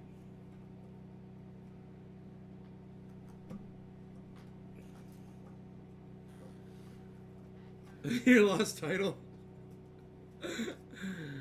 Oh, man.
What you got, buddy? What you got? What you got? What you got there, buddy? What you got? What you got there, buddy? Oh, buddy, like this. loves his bottle.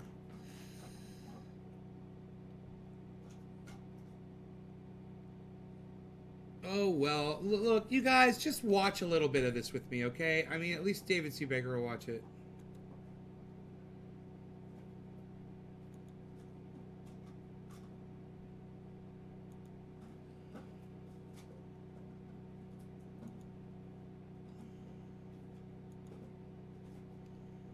Of the Millennial Action Project. We're a nonpartisan organization working with the next generation of elected officials to bridge the partisan divide and strengthen our democracy. So it's a real pleasure to be here to moderate. Could you guys hear that? Here, let me see. The Millennial Action Project. We're a nonpartisan organization debate. So shall we get started, guys? Of elected officials to bridge the partisan divide and strengthen our. I'm gonna turn on my stereo.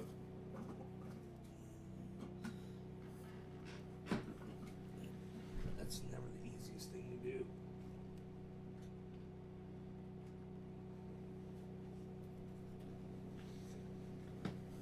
Okay. Here, let me see. So we have two rules. The first rule is that we will not be shouting over each other so the audience can hear what you're saying. The second rule is that I'm going to pose a question to one of you, and you'll have an opportunity to rebut the last statement, and then I'll give you each one more response. You'll have a maximum of 2 responses. That'll help us move on to the next topic. So this debate is going to focus broadly on 3 topics: the economy, culture, and international issues. And we'll see where that takes us. Are you guys ready? Let's do it. Have you guys ever debated each other before? Well, we were on a panel together last year, and the point of the panel was, how are you going to get along? So we actually were able to agree that Saudi Arabia is bad, and locking up people for nonviolent offenses is also a bad thing. So there were some points of agreement. Death penalty, you agree? That's right, and the death penalty too. So there were points of agreement, but we'll see, tonight if we agree as much. Doubt it, we're going to get into some specifics. So I think we're agreeing on too much right now. Let's get into the debate. All right, let's start with the economy. So, since Trump has been in office, unemployment has continued to go down. Job creation has stayed at a pretty high clip. On the other hand, there's an issue with wages, and just recently, the federal government came out with its deficit numbers for the last fiscal year, and it showed there's about a $1 trillion deficit, which is the highest since 2012. So, I will start with Charlie. Do you think the Trump economy is doing well for the middle class, given those numbers? Doing well for the next generation that might inherit that deficit? And do you think the tax cuts are just a short-term boost of, is it like a sugar rush, or is it going to lead to long-term prosperity? Right. I mean, look, we have the best economy in American history thanks to President Donald Trump. And we're seeing the lowest ever black unemployment rate, lowest Latino unemployment rate, lowest Asian American unemployment rate, lowest black poverty rate. We're seeing wages actually going up. So under President Obama, for the last 3 years of his presidency, the European economy and the American economy were basically the same, almost to 5 decimal points. You couldn't distinguish between the two. The day President Trump got inaugurated, all of a sudden you saw explosive economic growth.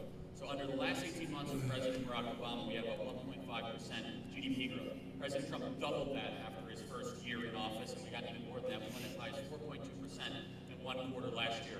As far as average earnings, so under President Obama, the last 23 months of his presidency, average wages went up about $1.30 an hour, more or less. Under President Donald Trump, over 2.5 years in his presidency, wages have gone up to $2.30 an hour. That's a dollar increase, about 40% on average. Every single metric you could possibly look to in the economy is going in a positive direction. And it's because of renewal of the American spirit, deregulation of our economy, and the other thing that we don't talk about enough, something that Kyle, I think, you'll appreciate because we both don't like foreign occupation and foreign war. President Trump has finally made this country energy independent, that we don't have to buy our oil as much from the Middle East, thanks to what?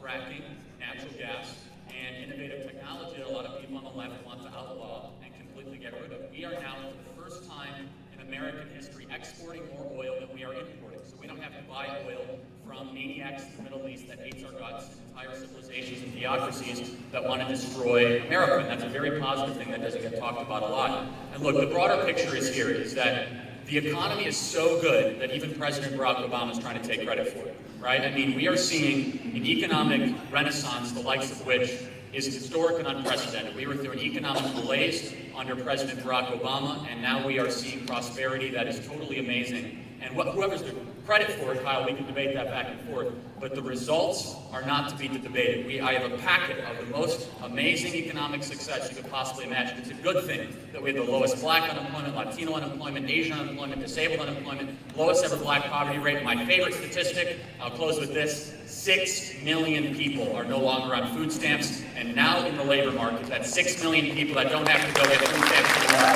thanks to President Donald Trump. All right, Kyle, your response.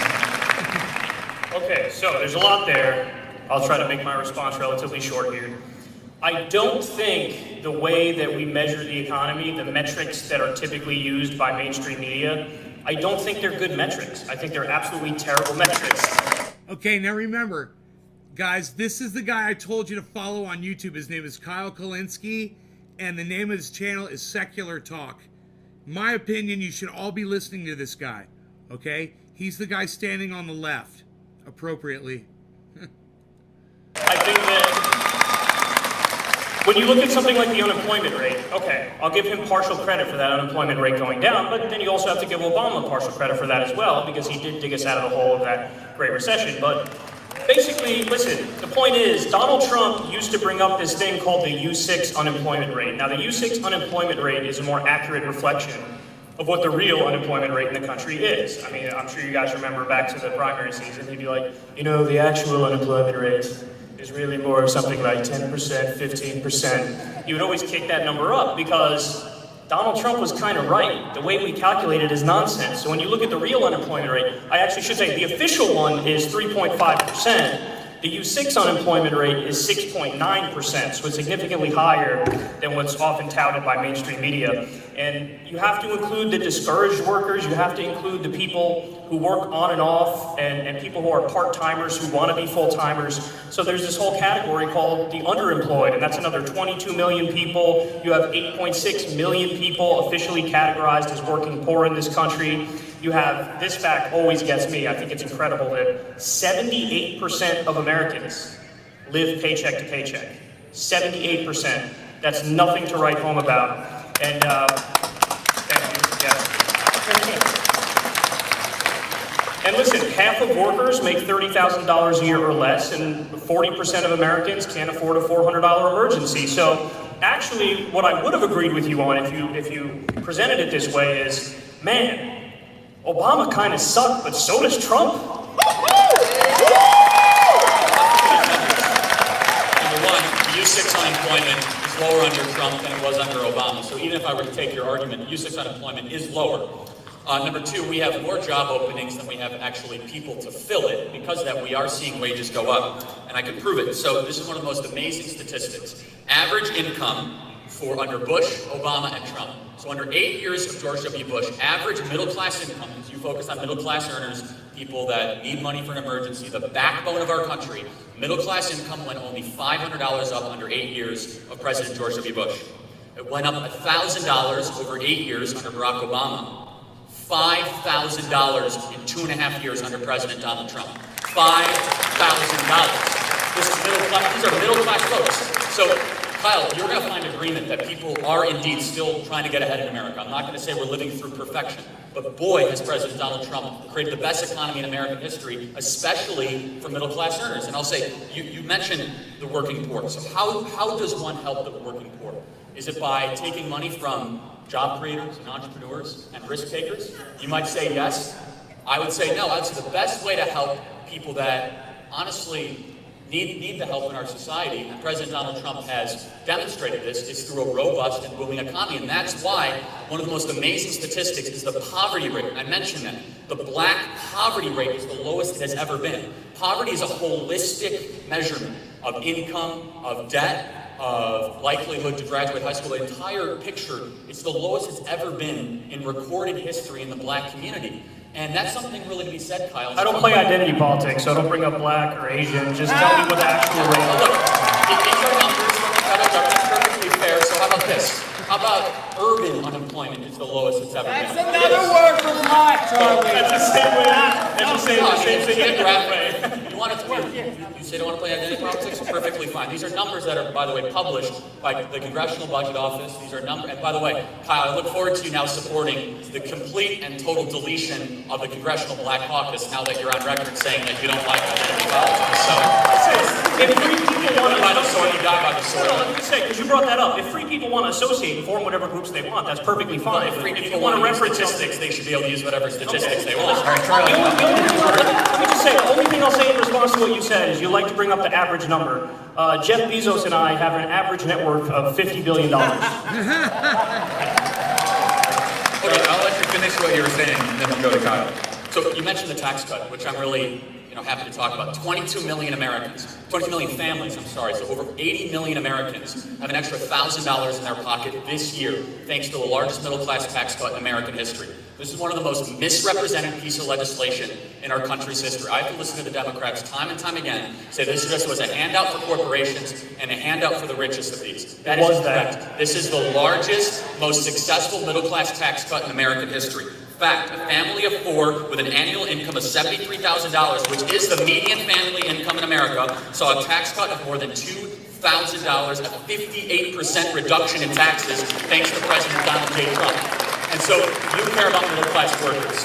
I care about middle-class workers. President Donald Trump has actually delivered results and success for the people that we care about, the middle part of this country that trusted them with their vote for the first time in a long time. I'm so proud that this president is able to say, I've made life better for people that both parties have turned their back on for so long. Okay, so here we go. Yeah. So if you want the truth about that tax cut bill, let's talk about it. First of all, will I give credit in certain areas? Absolutely, because I'm not a hack. So when it comes to, I'm not saying you are, by the way, I'm just saying that I'm not one. Thank you, Tom. So the good parts of that bill, the child tax credit went from $1,000 to $2,000. That's something we can agree on. Good, that's a good thing. The standard deduction was increased. That's a good thing as well. By the way, I like how we're both super tall and these mics are so low. It's so awkward to have to. It's got to be like that presidential, Okay. All right, so now let's get into it. That's the good part. That's the stuff I agree with. Here's the bad part, okay? In 1952, the corporate tax rate, it accounted for 33% of all federal tax revenue. Okay, you understand that? So the corporate tax accounted for 33% of all federal tax revenue. Today, corporate taxes only bring in about 8% of that federal revenue. So that means a giant tax cut for corporations, the alternative minimum tax. So what that means is that if there's a rich person who's got a team of lobbyists and a team of accountants trying to help them dodge taxes, okay?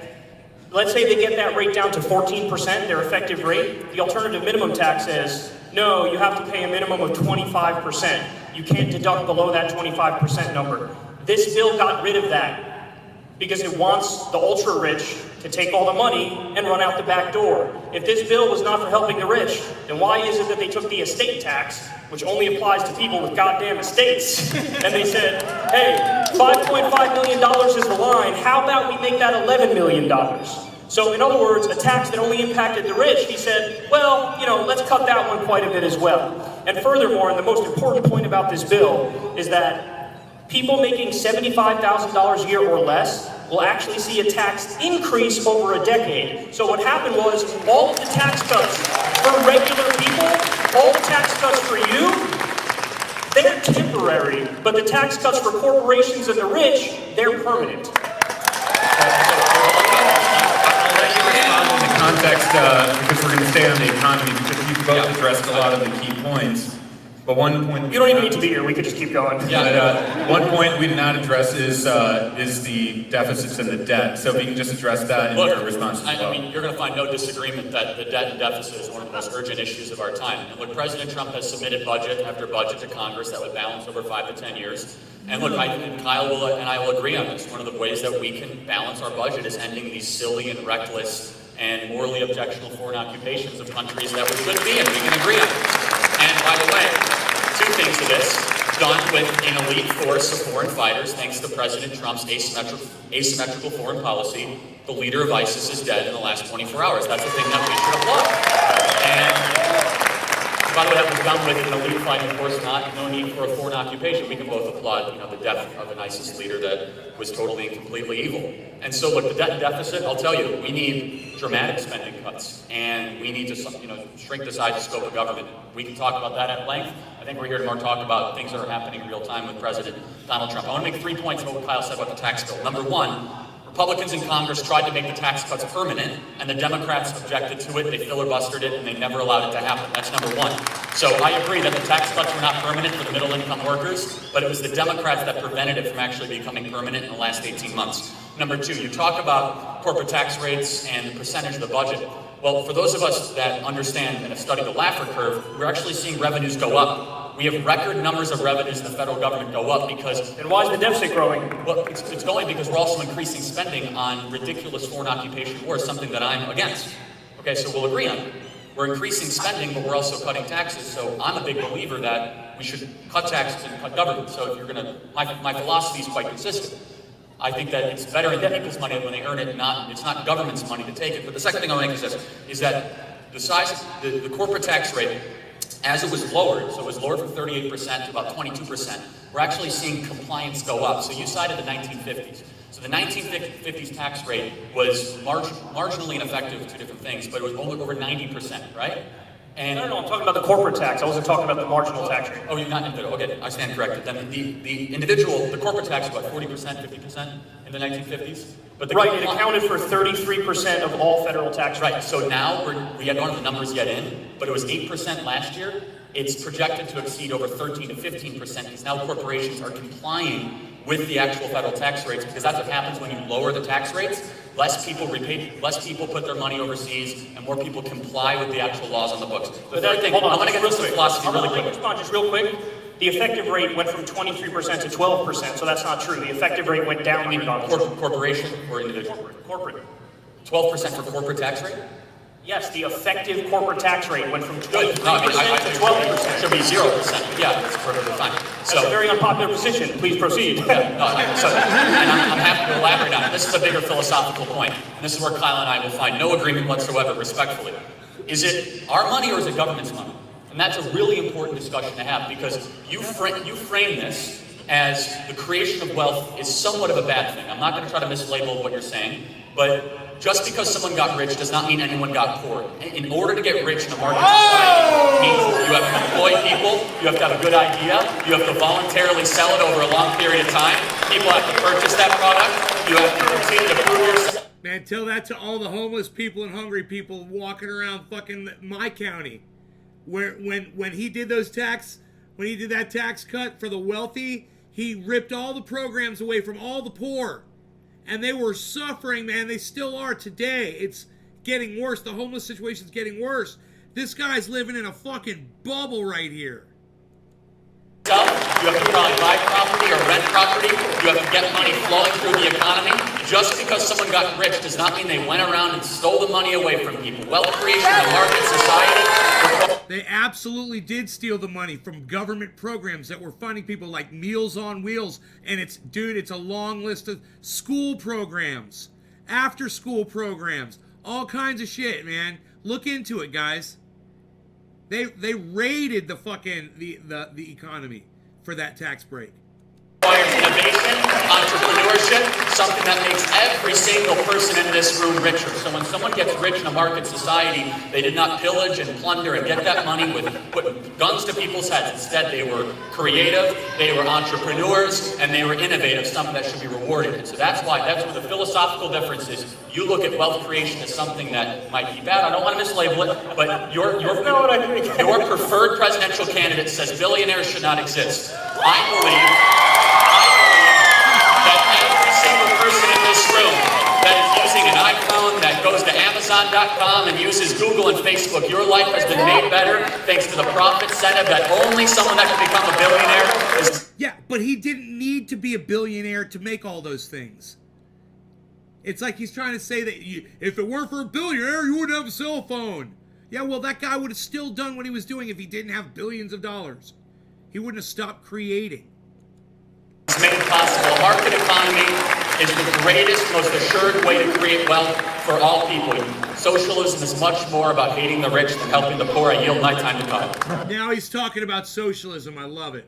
Okay, well, allow me to steal from your favorite, well, he's president now, but wrong. Look, I just want to test your theory real quick on wealth creation here. So, I'm going to give you two facts. I just want a yes or no answer.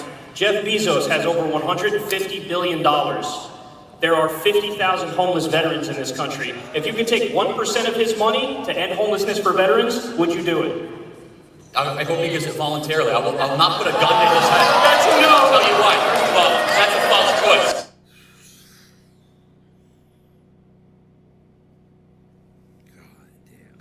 That's a false choice. Dude, Kyle is destroying this guy. You know, he came out strong with a lot of things, that he could claim and try to give Trump credit for, which really Barack Obama really deserves most of the credit for turning the economy around. And he tries to give Trump credit for all of that shit, and now one by one, Kyle's just picking him apart, and the crowd is totally with Kyle Klinsky on this shit. Let me tell you why. It's a thought experiment, Because bro. we have spent hundreds of billions of dollars to try to solve homelessness by taking money from the rich over the last 40 years. You want to solve homelessness? Stop electing Democrats to the city like Los Angeles, San Francisco, Seattle. Donald Trump is president, and he got 500,000 homeless people. That makes no sense. I don't actually love Amazon or Jeff Bezos, but you're starting to make me like him even more throughout the course of the debate. Jeff Bezos did not make his money going around city to city with automatic machine guns stealing people's money away. Half this crew probably uses Amazon on a weekly basis. You have to be innovative.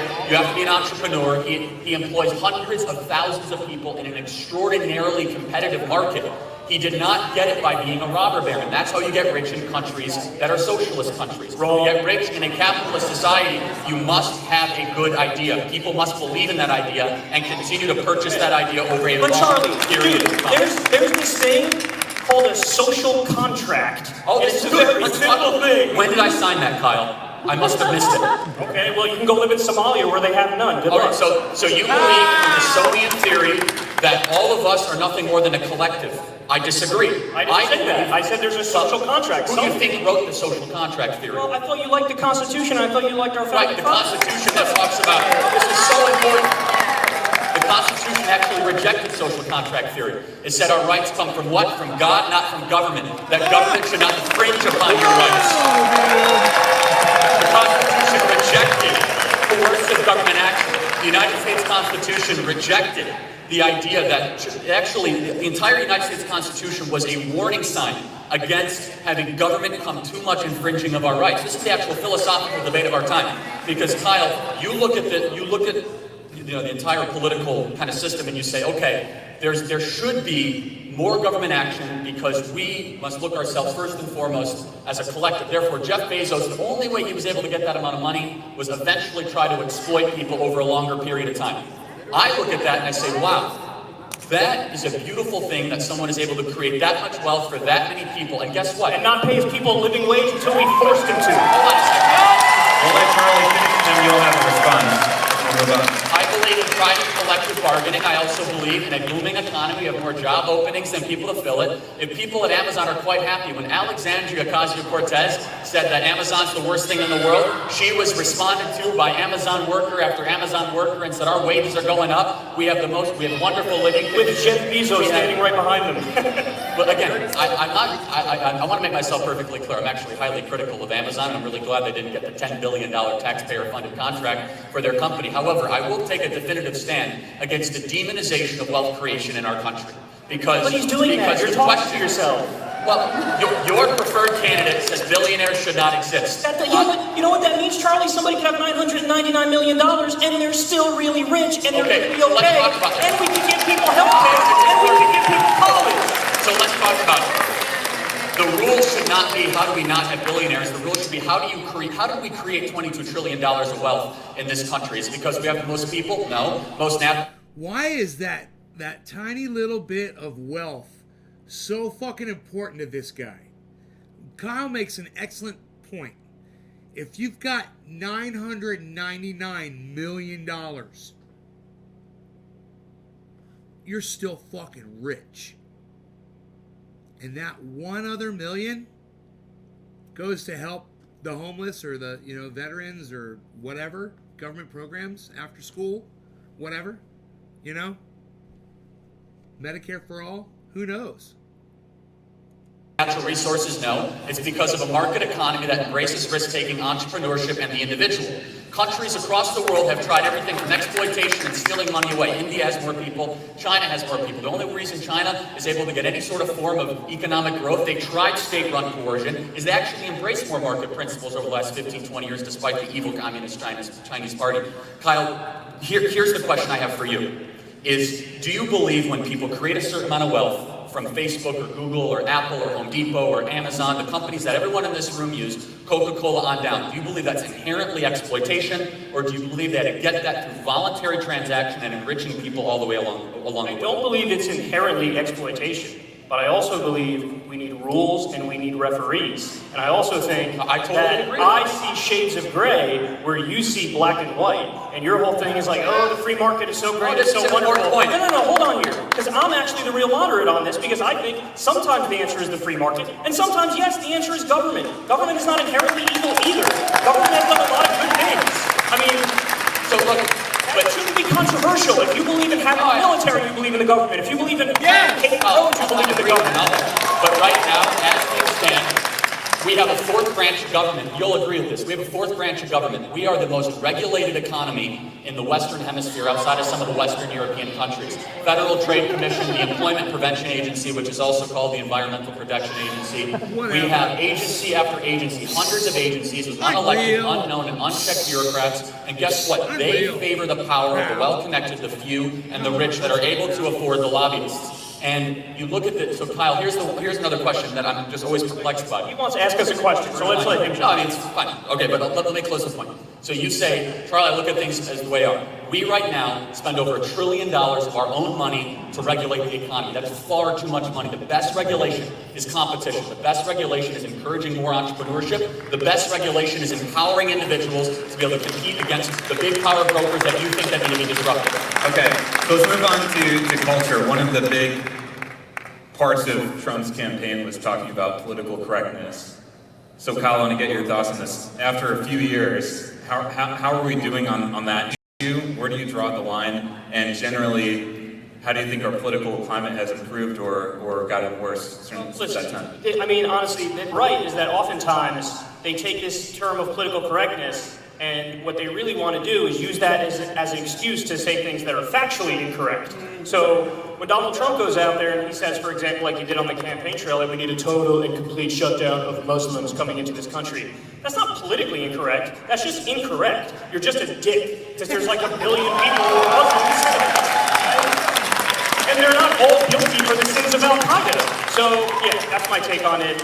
I think I'm politically incorrect myself, but I think that oftentimes people on the right use it to get away with saying things that are just factually incorrect.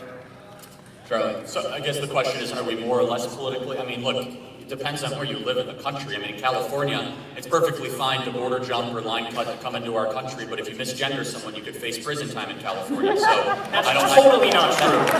The law is on the books. There is a law on the books that if you're an employee of the state government of California and if you misgender someone as an employee of the state of California intentionally, you could potentially go to prison for workplace harassment. That is speech police. This is hyperbolic nonsense. We have the First Amendment, and that's the Supreme Law of the land. You're not entitled to your own facts.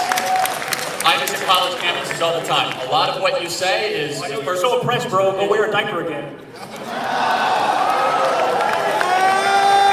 I visit college campuses all the time, and I'll tell you, if you saw, I think if you're intellectually honest, you'll agree with this, that the speech police that happens all across the country, where it's telling people that they can't say certain things, where they're cracking down on saying America's the greatest country in the history of the world. I have to say that these are the types of things that should be really concerning, and there is a death of free speech in this country, and people like Bill Maher really respect that and understand. I agree with that too. That stems from political correctness, right? That comes from the speech police, but you're really only seeing it on one side. No, that's not true at all. I believe in free speech, which is why I think Colin Kaepernick should be in the NFL right now. Yes. Well, Colin Kaepernick was never fired from the NFL because he decided to kneel during the national anthem. He's not in the NFL because he's a horrible quarterback.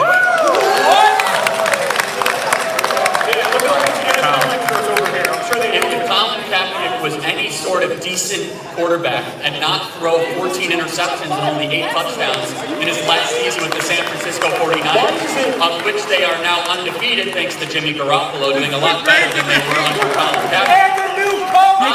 This is very interesting. Do I believe that Colin Kaepernick had a right to be a fool and kneel during the national anthem? Absolutely. Being civilly disobedient is a right. But you know what? I also have a right to call him unpatriotic and disrespectful for kneeling during the national anthem.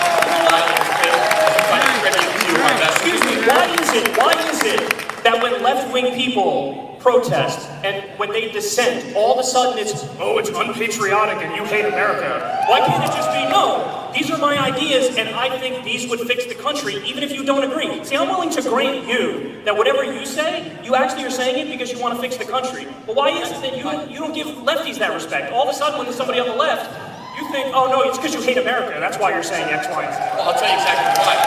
So, the tradition of the national anthem that was incorporated post-World War II. He says, I'll tell you why. He doesn't even say that's not true. He totally admits it. He goes, I'll tell you why. Because this guy is such a fucking idiot, man. I'll tell you why.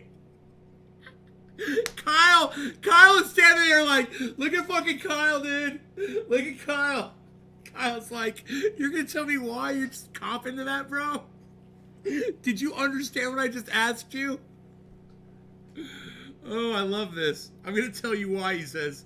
When the National Football League was instituted was to try to remember veteran sacrifice during World War II, the Korean War, and the Vietnam War. Thank you for your service, Mike. Thank you for your service. And the reason that Colin Kaepernick was being selfish is during a moment when you're supposed to be somber and reverent, when you're supposed to reflect on the blood and the sacrifice that veterans put, he decided to make the cameras point at him. Not point at the veterans, not point at the flag. It was selfish for him to do that, to try to misrepresent a highly complex issue that is criminal justice reform at a very bizarre time to do it during the singular time in a sports ceremony. We take a moment to remove our hats and put our hands over our heart to remember the veterans that gave everything so that we can... At a sacred sporting event. Oh, God. So fucking hilarious. How dare he disgrace a sporting event? Live in the greatest country ever to exist in the history of the world. Charlie, whenever there's something that happens, like in Ferguson, Missouri, there's a police brutality case, and then people riot. What do people like? They Charlie like destroy buildings. Yeah, I'm going to speak against it. Yeah, but what do you say when that happens? They go, you know what? My only issue with these people is if only they would protest police brutality through peaceful methods, I would be okay with it. And then Colin Kaepernick does exactly that, and you... No, again, I said he has the right to do that. I also have a right to critique his decision. And so the mayor of Baltimore during the movement, the mayor of Baltimore, while all this was happening, remember she said, we need to give our people space to riot. I mean, there's nothing admirable about destroying property in your own community when you're trying to protest injustice or brutality.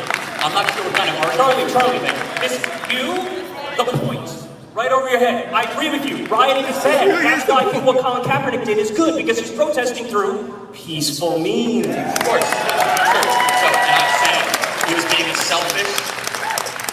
a selfish individual that was all about himself during a ceremony that was also about veterans. We're talking in circles here, broader about political correctness. I'm not the one that's going to say Colin Kaepernick should not have a right to do that. In fact, I defended his right to be incorrect and his right to be selfish and his right to be wrong. That's what makes this American experiment so special. I will say this, and the kind of the rise of political correctness and the rise of division in this country, you only see political violence predominantly on one side, and that is Antifa. You do not see Trump supporters waiting outside of Bernie Sanders rallies, punching them in the face. You do not see people wearing MAGA hats, assaulting gay journalists in the streets of Portland where no people are arrested. You do not see... You just see Donald Trump telling his fucking MAGA hat wearing supporters to assault people at his fucking events that disagree with him. Nationalist terrorism. Punching people in the face. Something very important point, Kyle. Guess what? I denounce it, the president denounces it, yet half the people running for the Democrat Party have not denounced Antifa. Why are people running for the Democrat nomination not to denounce Antifa? A paramilitary organization that goes around and pounds people on the head if they dare disagree with them. Could you imagine for a second if people were wearing MAGA hats and going and beating journalists in the streets. I can, because they would get his rightfully arrested. Yeah, right? Literally. So we want to talk about culture. Show me where conservative Antifa is. Show me a well-funded, well-organized an organization that was not denounced by the president or people like it that go after political opponents. You can't find it, and that's a reason why the Democrats will not denounce Antifa. It's because if you want to see the face of the Democrat Party, I'll show it to you. They're wearing a mask. All right, Kyle gets the last word on that. Charlie, you're not debating the Democrats. You're debating Kyle Kalinske. If you just asked me, it would have been very simple. What do you think of Antifa? Do I denounce Antifa? Yes. I denounce political violence. But I think it's really interesting that you started this whole rant by acting like political violence is only on the left. That's the dumbest fucking thing I've ever heard in my life. So show me a singular instance where there are people wearing MAGA hats waiting outside of a leading Democrat. I'll do you one better. How about that guy named Caesar Sayoc who murdered people with a fucking MAGA hat on? He sent bombs to Republicans. He sent bombs to Democrats. That guy was mentally unhinged, and I'm not going to defend him. Trump was a Democrat, too. Or how about the shooter in Dayton, Ohio, that said Elizabeth Warren was his hero, and then he went and shot 10 people? What about that guy? We can go back and forth all day long. Real dangerous. Or how about the guy that shot up the congressional baseball field that loved Bernie Sanders? We can go back all day long. All right, we're gonna move on. We're gonna move on from this. All right, let's move to another space here on the international front. Right. One of the big issues today is the issue of foreign corruption and influence in our elections. So I'll start with you, Charlie. Is it appropriate for a president of any party at any time to solicit assistance from a foreign country to influence our elections? No, and that's why Hillary Clinton should be tried and put in jail for what she did. President Buchanan, to the Ukrainian phone call, it's one of the most intentionally misrepresented phone calls that you could ever come across. He never asked a foreign president to try to intervene to investigate Joe Biden. Instead, the favor he asked for was to try to go after CrowdStrike. It was the president of Ukraine that first brought up Mayor Giuliani. It was the president of Ukraine that brought up the topic of corruption. This phone call is being intentionally misrepresented. And guess what? It was a setup from within our own government. Congressman Adam Schiff changed the whistleblower laws. He met with the whistleblower well before it became public, sat on it for over 2 months. And there's a lot around this, and so if we're talking about foreign collusion with adversaries, I think we should, we are looking into the origins of the Russia investigation of Fusion GPS, which is now a criminal investigation, and we'll see what happens. Kyle. Okay, so you were almost there, Charlie. You were so close, but so far at the same time. So, okay, you're actually correct about one thing you said there. Hillary Clinton did indeed try to get foreign help in the election against Donald Trump with Ukraine. But I don't know why you have to be so hacky when you say Trump didn't try to do the exact same thing. That's exactly what he did. So, show me in the transcript, where did he do that? There's a reason why Donald Trump's only response now is, there was no quid pro quo, no quid pro quo at all. Because that's his only dodge, because he was obviously trying to get done as well on Joe Biden. Show me when he did that. He was asking the president to go after CrowdStrike, which was foreign meddling in our own election. He never ever said, ever go after Joe Biden. The idea of corruption. He was talking about Burisma, and he was talking about the money that Joe Biden. Burisma was never mentioned in the phone call. Now you're inferring you're looking into it. You don't have to infer it. He wants him to investigate Joe Biden. What do you think he's never investigating for? Puppies and rainbows? He said, for the money he was getting go paid. after CrowdStrike. This is a very important thing, because if you look at the actual transcript of the phone call, and you look at who brought up the topics, right, and by the way, there was no quid and no quo, because the Ukrainian president time and time again said that the aid was not intentionally withheld. We didn't even know the aid was withheld. We never made calls about the aid that were withheld. Doesn't matter. He was still trying to get dirt. Yeah, and what Kyle said right there is what I was just going to interrupt and say. It doesn't matter what the other guy says. What matters is Donald Trump's actions. It doesn't matter if the guy accepted it, ignored it, what his response was. We hear what Donald Trump was saying to him. That's the violation. Donald Trump appealing. It doesn't matter the fucking response. And that's obvious. Listen, but show me in the call where it says that. I mean, hold on a minute. Please, you sound like Trump with the literal, a direct literal interpretation of this is exculpatory of me. Everybody knows what he was trying to do, because he runs the government like a mafia boss. Now, you could like that or dislike that, but it is what he was trying to do. Now, here's the difference between me and you. The difference between me and you is, I will admit that Hillary Clinton did indeed try to reach out to the Ukrainian government to get dirt on Trump, and in fact, That's how we learned about Paul Manafort and his corruption, is because Hillary did reach out to the Ukrainian government and did get dirt. Now, I'm willing to say in the case of Hillary Clinton, that's dead wrong. You all need to ask yourself, why is it he can't admit the obvious on the other side? Why is it Donald Trump did nothing wrong at all? Ridiculous. So Kyle, I'll ask you a third time. Look, I want you to cite the specific part of the transcript called. Arlie, I don't have the fucking transcript in front of me. Well, because why are you being ridiculous? Because if it existed, if this smoking gun existed, people would say, here's what he said wrong, and here's the specific U.S. criminal code that was violated. It simply does not exist. Instead, they're inferring, they're saying, oh, this reads like a mob. We got it. You can say much to steal, Trump did nothing wrong. Next question. This all comes down to this.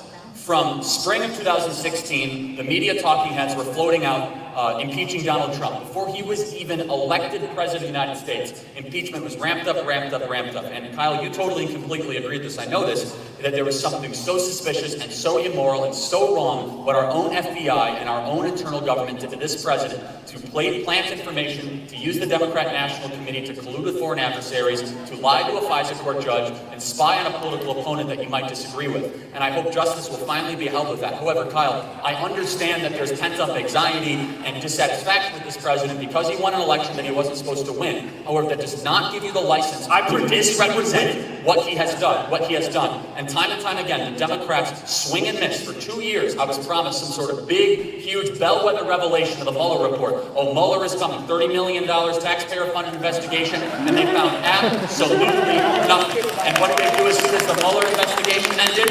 As soon as the Mueller investigation ended, they went to the Ukrainian investigation. This goes down to two very simple things. Number one, they have not accepted the democratically elected president of the United States who won an election he was not supposed to win. Number two, they hate Donald Trump a lot more than they love America. Just so you know, I'm not saying they. I'm not saying you. I'm saying the general they. Listen, thank you for inviting me to the Charlie Kirk monologue night. I really appreciate it. I'll let you finish on that. Right. Okay, so let me respond to that. I'll sum up what he just said in a really simpler way, and you won't have to sit through it all. Donald Trump, good. Democrat, bad. Very high-minded, Charlie. Thank you very much. So anyway, here's the difference. I'm willing to admit when Democrats do something wrong. What Charlie Kirk will not admit on this stage here tonight is that Donald Trump owns a hotel in Washington, D.C. And oh, would you look at that? The Saudi government just happened to funnel him $300,000 through that hotel. Oh! Would you look at that? Donald Trump just approved a multi-billion-dollar weapons deal that goes to Saudi Arabia as they're committing a genocide in Yemen. Now, hold on. Now, I get the sense that if I gave you that exact set of facts, and it was the fucking Clinton Foundation, yes, you would be pretty fucking pissed off. Fucking anything.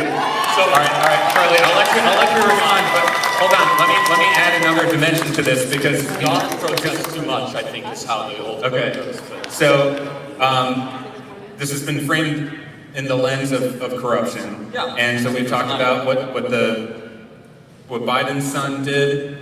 So how do you weigh the corruption of what Biden's son did with what the Trump kids are doing internationally? Do you put them on the same level? Yeah, I'm happy to respond to that. Yeah. And also importantly, how do we fix that in the future? How do we prevent future kids of politicians from profiting off their offices? Yeah, if you're looking for someone to defend Saudi Arabia, you know this, Kyle. I'm not going to do that. I think that our inside-out alliance with Saudi Arabia has been a mistake for the last 20 or 30 years, and they've misdirected us throughout the Middle East. And no, I don't support their proxy war of Yemen. So there I am, disagreeing with something. What about the $300,000 that went to Trump?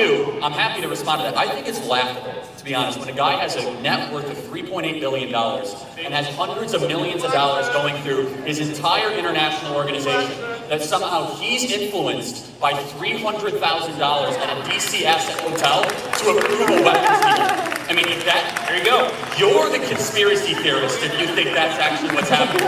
Like, oh, I'm going to approve a Saudi weapons deal because my companies do hundreds of millions of dollars, and I don't know, the Saudis bought did $300,000 in hotel nights. Let me go to Joe Biden. Kyle has similar distaste for the Biden family, so I'm not going to loop him into my critique here. However, conventional Democrats are protecting Joe Biden and yet trying to parallel it against Trump. Here's the big difference. As soon as Biden took office in 2008 as vice president, Hunter Biden went forth and sought international deals. He went on a board in Burisma that he was totally unqualified for, that he didn't speak the language, he had no familiarity with the territory or region, he had no understanding of natural gas or upstream development, earning $80,000+ a year, not to mention his deal with the Chinese where he went on Air Force Two halfway across the world with Chinese officials, and 6 days later secured a $1.5 billion investment deal for his fund, of which he was uniquely unqualified to run for. What's the difference with the Trumps? The day that their father became the President of the United States, they stopped all international business deals. They did not sign one deal. The only international business that they did were deals that were on the books for 5+ years more. Kyle, you're entitled to an opinion, but you're not entitled to your own facts. No, Charlie, nice political talking point you got there. Where'd you get that from, John Kasich? So listen, here's the bottom line, and I hope everybody looks this up. You know how much money Jared and Ivanka made since Donald Trump became president? $83 million in 1 year. If you think there's nothing wrong with that, I got a bridge to sell you. So these were previously owned assets. They did not sign one new deal since they were in the administration. Point to me one new deal the Trump family signed since Donald Trump. You don't make $83 million in 1 year without being a grab bag of corruption.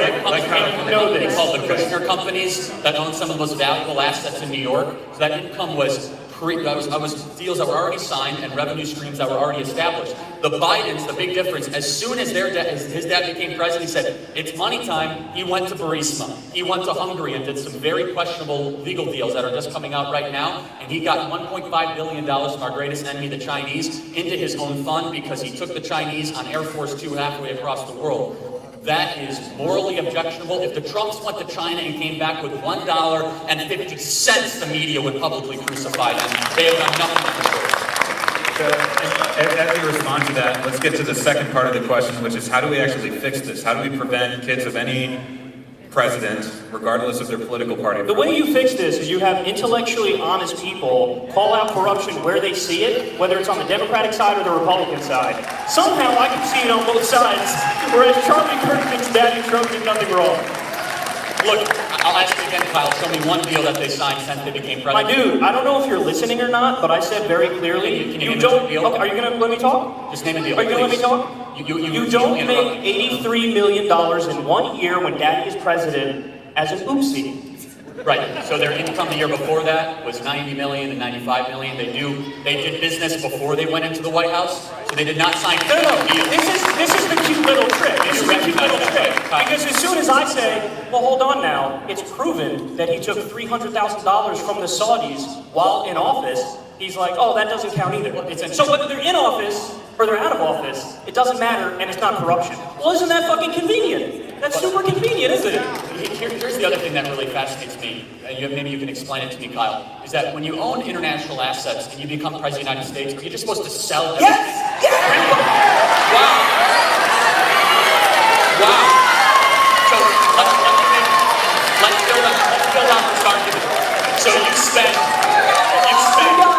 hold on, Kyle, you spent 50 years building a business from nothing, fighting back bankruptcy, with Daddy money, employing hundreds of thousands of people over 50 years. And then you give that business to your kids. That's not good enough. You somehow have to sell everything in a fire sale to try to appease the media and the far left wing. So you will not be perfectly happy until Donald Trump's net worth goes down significantly. Basically what this is all about is in search of corruption that does not exist. Oh, please. The reason it does not exist is that Republicans and conservatives are held to such an unrealistically high standard. If President Trump's sons were going around to China right now, seeking out money, seeking out deals, it would be all over the news. Hunter Biden went to Ukraine for You sure know how to talk a lot, don't you? I'm sorry, what? You sure know how to talk a lot. But Kyle, you should start refuting what I'm saying, not swearing and walking around. All right. Kyle, I'll let you get the last round and we'll move on. This will be very simple, and I'll go right to the point, unlike him. So there's a president by the name of Jimmy Carter. He had a fucking peanut farm, and he had to sell his peanut farm because the Supreme Court rightly said, you know what, man, that could be an issue because you could have foreign governments funneling you money through your peanut farm, and we can't have corruption. We're supposed to be a first world country, but somehow this fucking president gets to have hotels all over the world, a hotel in DC, the Saudis funneling him money. Let me say this one more time, and this will be the final time. If this was the Clinton Foundation, I would be just as up in arms. But when it's the Trumps, I'm up in arms and you're not, and that says a lot. All right, final question on the international stage.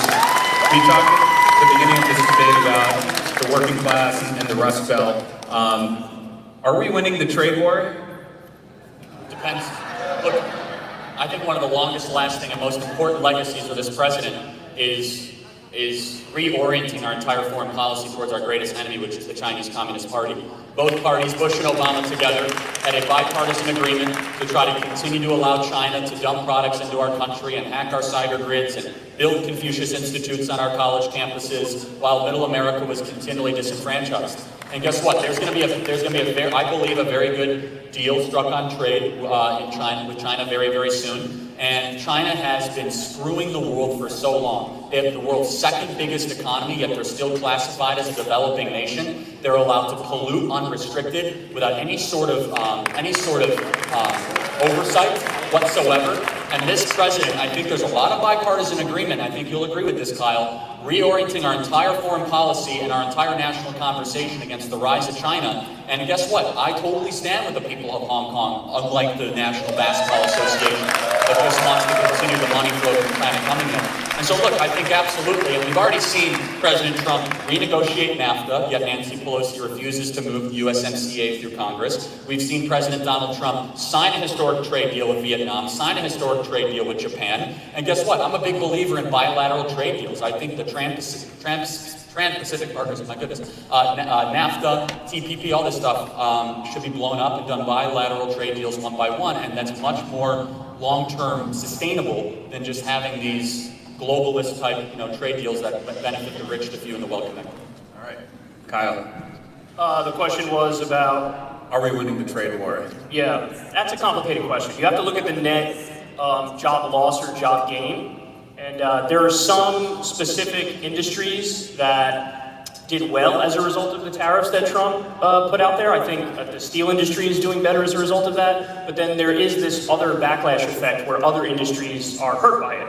So if you look at the total job loss or job gain, I do believe we're a little bit in the negative. So I think there's a case to be made that we're not winning the trade war. However, I will say I actually don't disagree with the idea that you have to do something, because this country has absolutely been destroyed since our manufacturing base was just gutted, and that has to do with NAFTA, it has to do with permanent normal trade relations with China, that has to do with, all these trade deals. I mean, just point blank period, it was all for the rich and the corporations, and it screwed over workers, and we should have never done those deals in the first place. I think that's one of the main reasons why Donald Trump won, is because he went to the Rust Belt, and he told those people, I'm going to bring your jobs back and all this stuff. So yeah, it's a complicated question. I think we need to do something on trade. I don't think I trust Trump in the exact way that he's going about dealing with it. All right, so final question here, and we talked about this a little bit backstage, and it's not really a point of debate, but something I think you've all heard through all of the answers is a libertarianism on both sides. You've talked about being kind of a libertarian left, and you have some libertarian tendencies. How do we... And that leads to some unexpected areas of common ground like we just saw on the trade issue. How do we create some space for that in our politics where the populist left and the populist right can unite on some of these issues? Yeah, so I think we're actually already doing that, because you could see that, for example, Mike Lee, Republican Senator of Utah, and Bernie Sanders, they worked together to use the War Powers Act to basically try to stop us from arming Saudi Arabia and helping them facilitate a genocide in Yemen. So you do have that, exactly. That's right, that's a really good thing. So, you do have points of agreement when it comes to war, where we can work together, and you do have points of agreement when it comes to the drug war, for example. I want to free every single nonviolent drug offender in this country. I also want to legalize marijuana. I want to decriminalize all substances, because, listen, it really is it's a personal issue, and if anybody has problems with it, they should be getting treatment. They should be getting rehabilitation. They shouldn't be locked up. So, yeah, there are points of agreement. I think when it comes to social issues, Charlie and I will agree, insofar as you fully do agree with non-interventionism on foreign policy and basically a hands-off approach to, cultural issues and social issues. Yeah, look, so here's one thought exercise, and I do want Kyle to have I know we're running out of time, but we'll agree, but I don't totally agree with everything on foreign policy. We're more in agreement that we should have a more restrained foreign policy. Drugs, I wouldn't, boy, that's too far for me, but I do think decriminalization of certain substances is perfectly fine. But here's what always perplexes me, and Kyle, backstage you called yourself a libertarian leftist. Is that a correct way? It's a fair categorization, or populist left. Okay, so here's something, and maybe you can explain it to me. I'm skeptical of government in all forms. So I'm skeptical of the government that locks up the people that are wrongly accused, skeptical of the government that declares war on the country that is incorrect and invades the sovereign country. That's also why I want to restrain federal bureaucracy and federal regulation. If you don't trust the government, Kyle, why do you want the government to run our healthcare and take all of our guns away? Good question. That's actually a very good question, and I'm more than happy to answer it. So, it's because I'm also an empiricist. And so I believe in, what I can see, what is evidence-based. And when I look around the rest of the world, it's just a fact that the rest of the developed world, particularly in Scandinavia, they kick our butt when it comes to healthcare, when it comes to education. So ultimately, listen, I do want to maximize freedom as much as possible, but I'm also pragmatic in the sense that I'm not going to stubbornly refuse to improve our healthcare system when I can see the studies. I see that we're ranked number 37. I see that the UK and France are routinely ranked in the top 5. The rest of the Scandinavian places are in the top 5. And so I don't have a fucking cinder block where my head is supposed to be. I know that there are some things where government works. And we should indeed have more government in those areas. You want to get rid of the federal minimum wage? Oh, I want to Well, the increase it. Scandinavian countries, except Finland, have no federal minimum wage. That's a good point, but Yeah, tell, so we tell can them get why, rid of no, no, federal but tell them minimum why that is. That's because they have they collectively unionization bargain. for everybody. Exactly. Yeah, they voluntarily bargain. Right. Sweden has, so I want to close this point. Sweden has universal school choice. They have higher degrees of economic freedom in Norway, Sweden, Finland, Denmark than in America. They have, like I mentioned, they have no federal minimum wage. There's also some bad things in the Scandinavian countries, like a 200% tax on cars, like a 22% VAT tax and sales tax, like the average income tax, 48% for the middle class, not the rich. But by the way, the other thing that always perplexes me, and I know we're running low on time, is that Senator Sanders, your preferred candidate, wants to keep it in the ground and has a big war on fossil fuels. However, it's the Norwegian Sovereign Wealth Fund that has been funded primarily through North Sea oil, natural gas, and fracking, the very same resource that the left likes to demonize. But the final thing I'll say is this. Do you want me to answer that or no? Well, again, we're running. How much time do we have? But we do got to wrap it up. And last thing I'll say is this, is that I'm consistent with the use of government power. I don't think you can pick and choose where you want government big and government small. I'm skeptical of government power when it comes to them confiscating our guns, our healthcare, running our education system, and telling private businesses how to operate. I believe in the right granted from a creator, not from God. And finally, I just find it interesting that people can say, I want government to be totally in control of things that matter to you most, but not in control of other things. I find that highly ironic. Either you are trustful of government or distrustful of government. I will always err on the side of freedom and liberty, not a bureaucratic, corrupt government. All right, last word. Listen, that's fine. Listen, you can categorize that however you want to categorize it. I'd call it nuance. I'd say, I can see places around the world where government works better in certain areas, and I can see places where I want less government. For example, another point of agreement we would have is on the NSA. I don't want the government spying on us every which way. So, but to answer your question, because you brought up the Sovereign Wealth Fund and how that's funded through fossil fuels, which is true, and that's a decent point. However, what I would say is, listen, man, we got to get serious. And the bottom line is, there are inevitable patents and an economic boom just waiting to happen when it comes to green and renewable technology. And I want a Green New Deal, emphasis on the New Deal part, to bring millions of jobs to this country, pay everybody a living wage, and make sure that we run the future, that we are the leading country moving forward. And I think that we could all win if we go down that path. All right, guys, let's give a big round of applause for Kyle and Charlie. You guys, thank you so much for watching that with me, man. I am blown away that so many of you guys decided to stick around. And so, did a bunch of you guys stick around and watch this?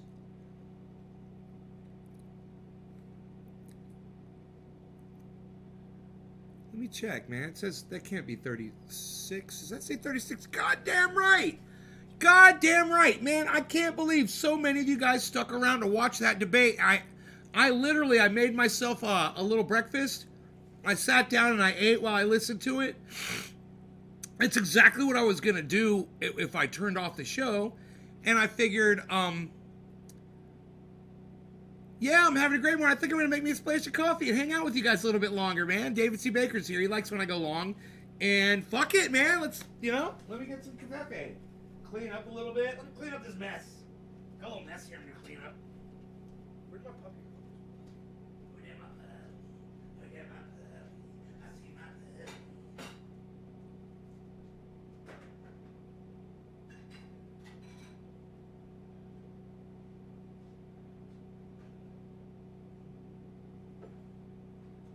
Okay. That's gonna have to preheat. I got to preheat my cafe. All right. How much water does it have? Oh, it needs water. It's gonna need some water.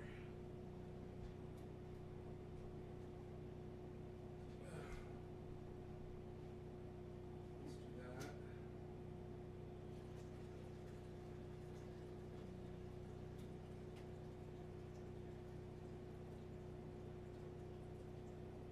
Look at that.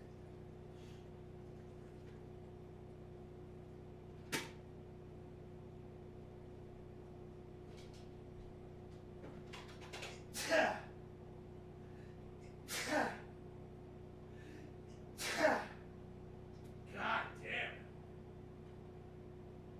Holy shit. Alright, so I'm gonna fucking make me squeeze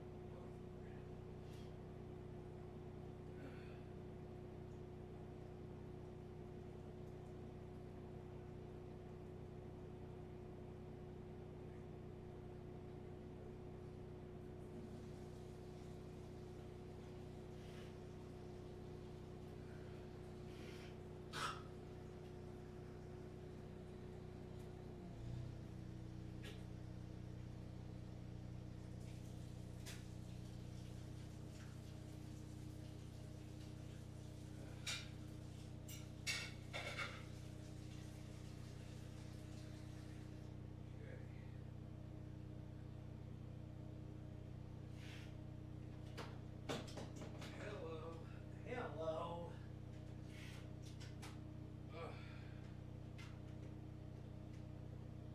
Okay, is that coffee preheated? Yeah. Yeah, it is. Lift to begin. Yeah.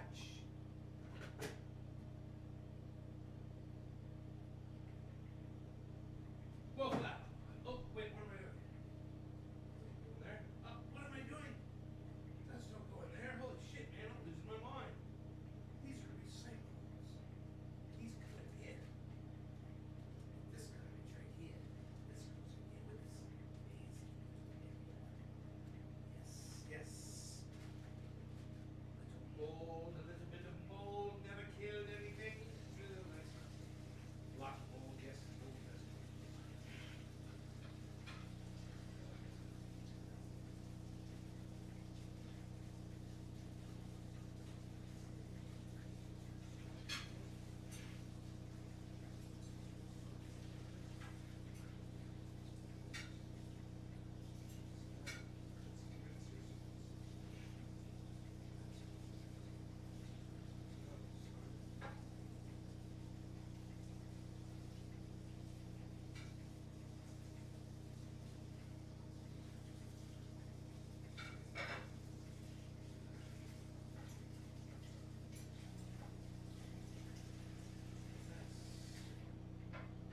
Indeed.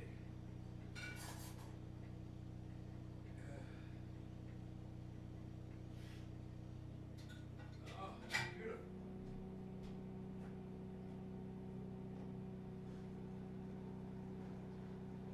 I gotta find my creamer. I gotta find my creamer.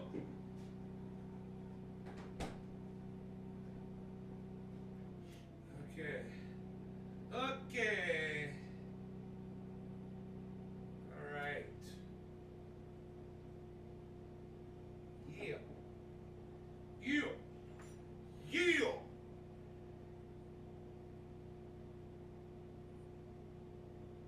You're the realest person on Facebook, not scared to hurt people's feelings or step on people's toes. And if you do so happen to be in the wrong, you're not ashamed to admit it. I have a lot of respect for you because of that. Amy Marie Holloway, thank you. Wow. Thank you so much.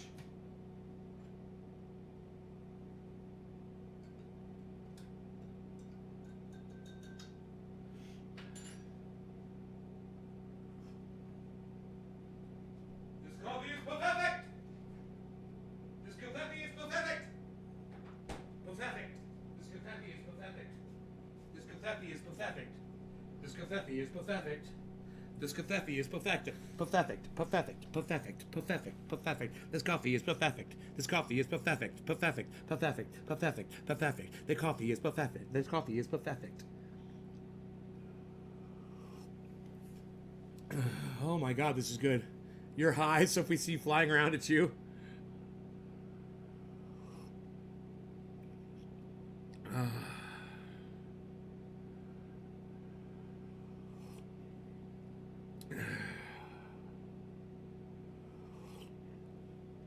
Holy shit, I like to drink it while it's really hot like this. It's so good.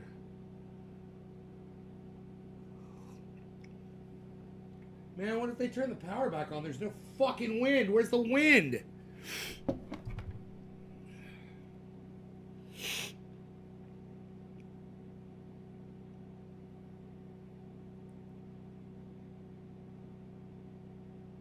"48 hours to restore," they say in Napa. 48 hours. What time did that go through? 8:36 a.m.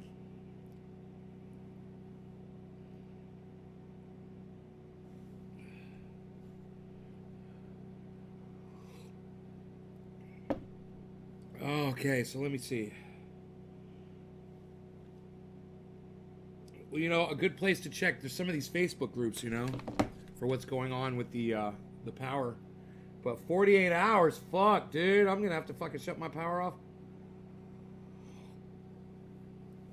After the show, I'll be turning the TV set off, turning off my computers. I'll be shutting down my fucking house again, man. Just sitting in here with no power.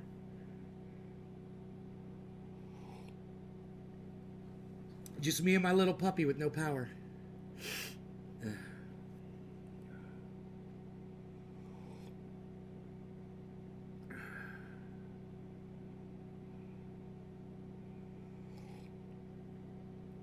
It's so cold outside. Oh my God. I need to cut clones, man. Fuck.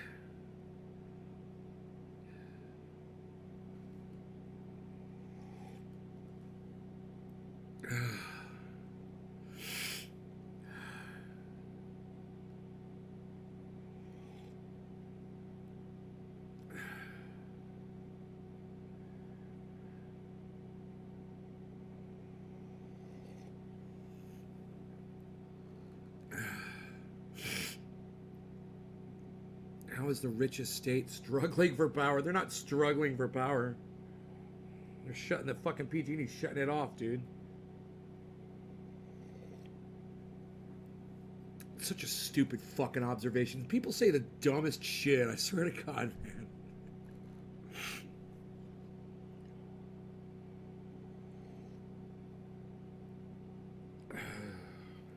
I'm gonna finish this fucking cafefe real quick.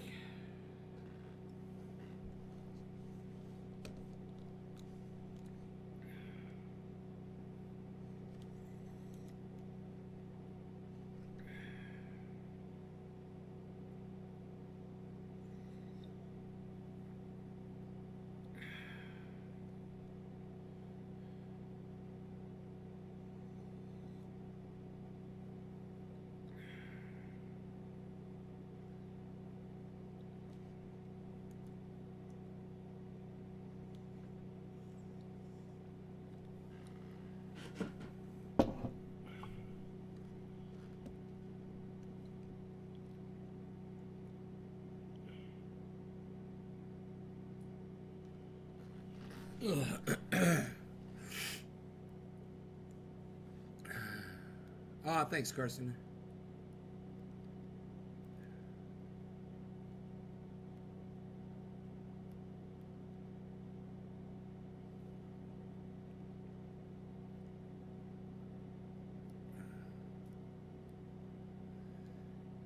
Hell yeah.